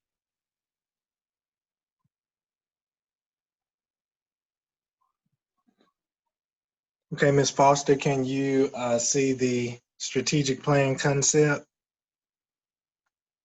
Yes, you just scroll down so the commissioner can see how it's outlined to be a starting point, of discussion. Okay, yeah. Right. Yeah. Okay. So we just have an introduction here, and if you see to the right there of your screen, that's really just the process that we foresee the strategic plan process to be, where we, of course, research and meet with stakeholders and all of that. This is kind of how we developed, split the goals up into what are we doing internally, what are we doing to make sure we touch people, whether it be our employers and our residents, and what are we doing for the bricks and mortars that our families live in, as well as how we're investing in partnerships. So the whole focus is we're investing in these 4 areas, and the goals are associated with them on the right-hand side. These goals come from our 5-year plan. And so we divide them up to investing internally, investing in people, investing in place, and partnerships. And so with each department provided for this strategic plan, you see we also included our public housing statistic. But each department included in this plan, how the respective department will be, their goals will be reaching these different areas that we came up with. And so here you see investing internally, we have human resources, they touch and interface with the employees of HABD. So there goes pretty much detail how they will enhance operations and how they will improve employees' quality at work. Also, we have IT, which deals with improving the work area of employees as well as residents having access to IT components at their sites. Next, we have investing in people. And so many of our departments, this is one of their key focuses, is investing in residents. And so we have the goals of our community engagement department spelled out here for the next 5 years, as well as goals associated with family self-sufficiency. How are they planning to interface and be more efficient in meeting the goals of residents? You also have our workforce development, investing in people, how that program will be initiated and get started. Also, Section 3 is next. That's another way we invest in our residents, as well as lastly, home ownership. These are our 5-year goals for home ownership and how we plan to invest into the lives of our residents. And lastly, a lot of the topic was about communication and how can we communicate more effectively to stakeholders as well as residents. And so these are the goals for the next 5 years in this strategic addendum. Next, we have investing in place. That's going to be housing operations as they work to maintain public housing units, as well as perform preventative maintenance on those public housing units. Investing in place is also assisted housing, Section 8, how they're improving their processes to make sure our Section 8 participants find a unit that are suitable for them. Also investing in place is, of course, real estate development, and our goals over the next 5 years, how we plan to do redevelopment and improve our public housing sites. And you have a kind of like a little snapshot there of some of our ongoing development activity over the next 2 years. And then lastly, partnerships is important, as the board has recommended to see more goals on how we plan to invest in partnerships. And so we foresee that all of our divisions within HABD can improve our partnerships and increase our partnerships. And so we kind of staggered our goals based off of these 3 focus points. And it's just a starting ground for the consultants to start from. It may change. That's perfectly fine with us, but we just kind of wanted to create at least a starting point.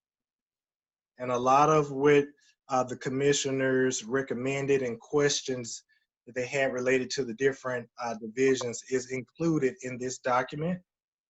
And so this document will specifically state the goals, and then when you go to the Excel spreadsheet, it will state the goals and the objectives by department.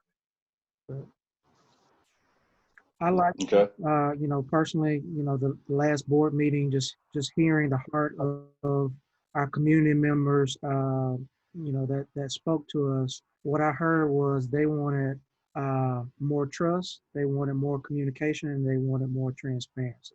And I think having this document tied to the 5-year plan, the annual plan, and this dashboard, I think it's going to go a long way with helping us make sure that we have that trust, communication, and transparency, but it's also going to help us do a better job of storytelling. You know, what I'm hearing today is we're doing work, and we need to make sure that we're communicating that to the public, you know, to our residents first and foremost, but also even beyond those who are residents in our community. So I think this is going to be a step forward in the right direction. I think it's also going to help our internal people, just being very clear on what's expected of them from the VP role all the way down. So they're very clear on every day that they come into work, why are they here, what are they moving towards, and what are we building?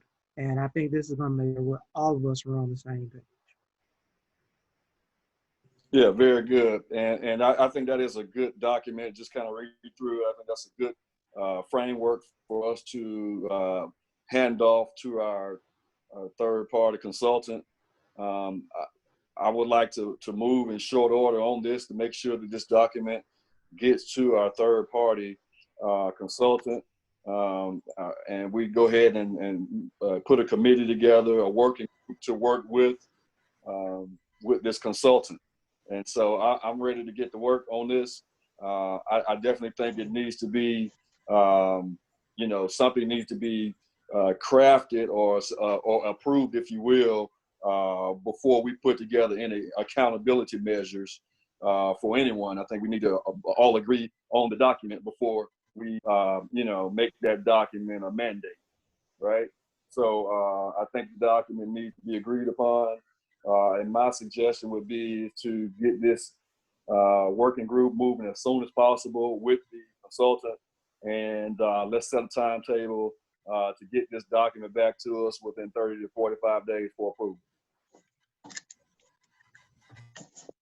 Chairman, I think my only caveat to that is I think it's going to be very important for us to get buy-in from not only our employees, but also our residents in the community. And I suspect that will probably take longer than 30 days.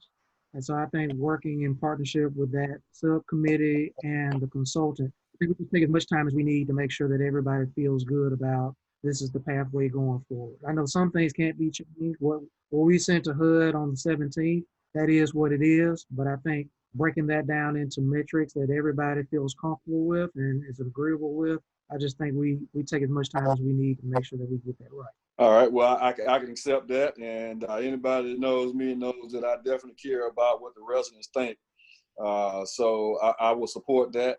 And we will lift the timetable. I think that would be a good goal to set, 30 to 45 days. But if it goes longer, it goes longer.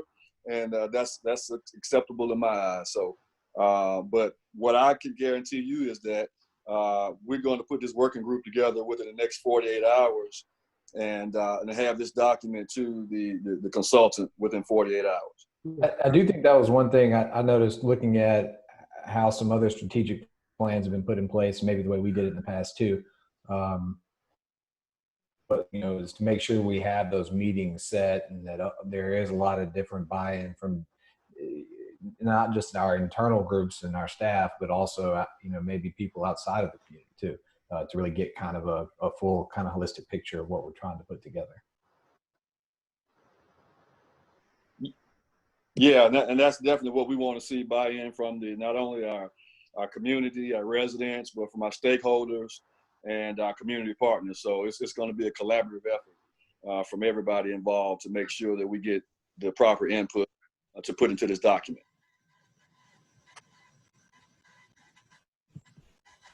All right, so with that being said, any other comments or questions?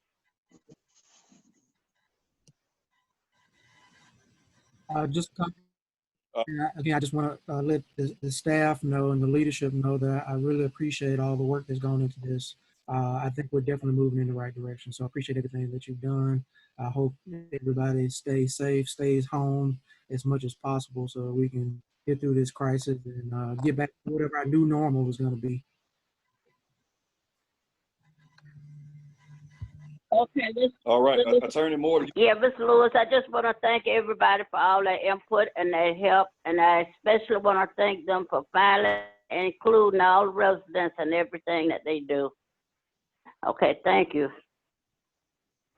Thank you, Commissioner Lewis. Attorney Moore, do you have anything? Okay. Not for this meeting. Thank you. Okay. All right, very good. Well, if there's nothing else that needs to come before this board, I'll entertain a motion to adjourn. So moved. Second. All right. Then moved and properly second. All in favor? Aye. All right. All opposed? Aye. All right. Thank you. This meeting is adjourned. Y'all stay safe. Bye-bye. Bye.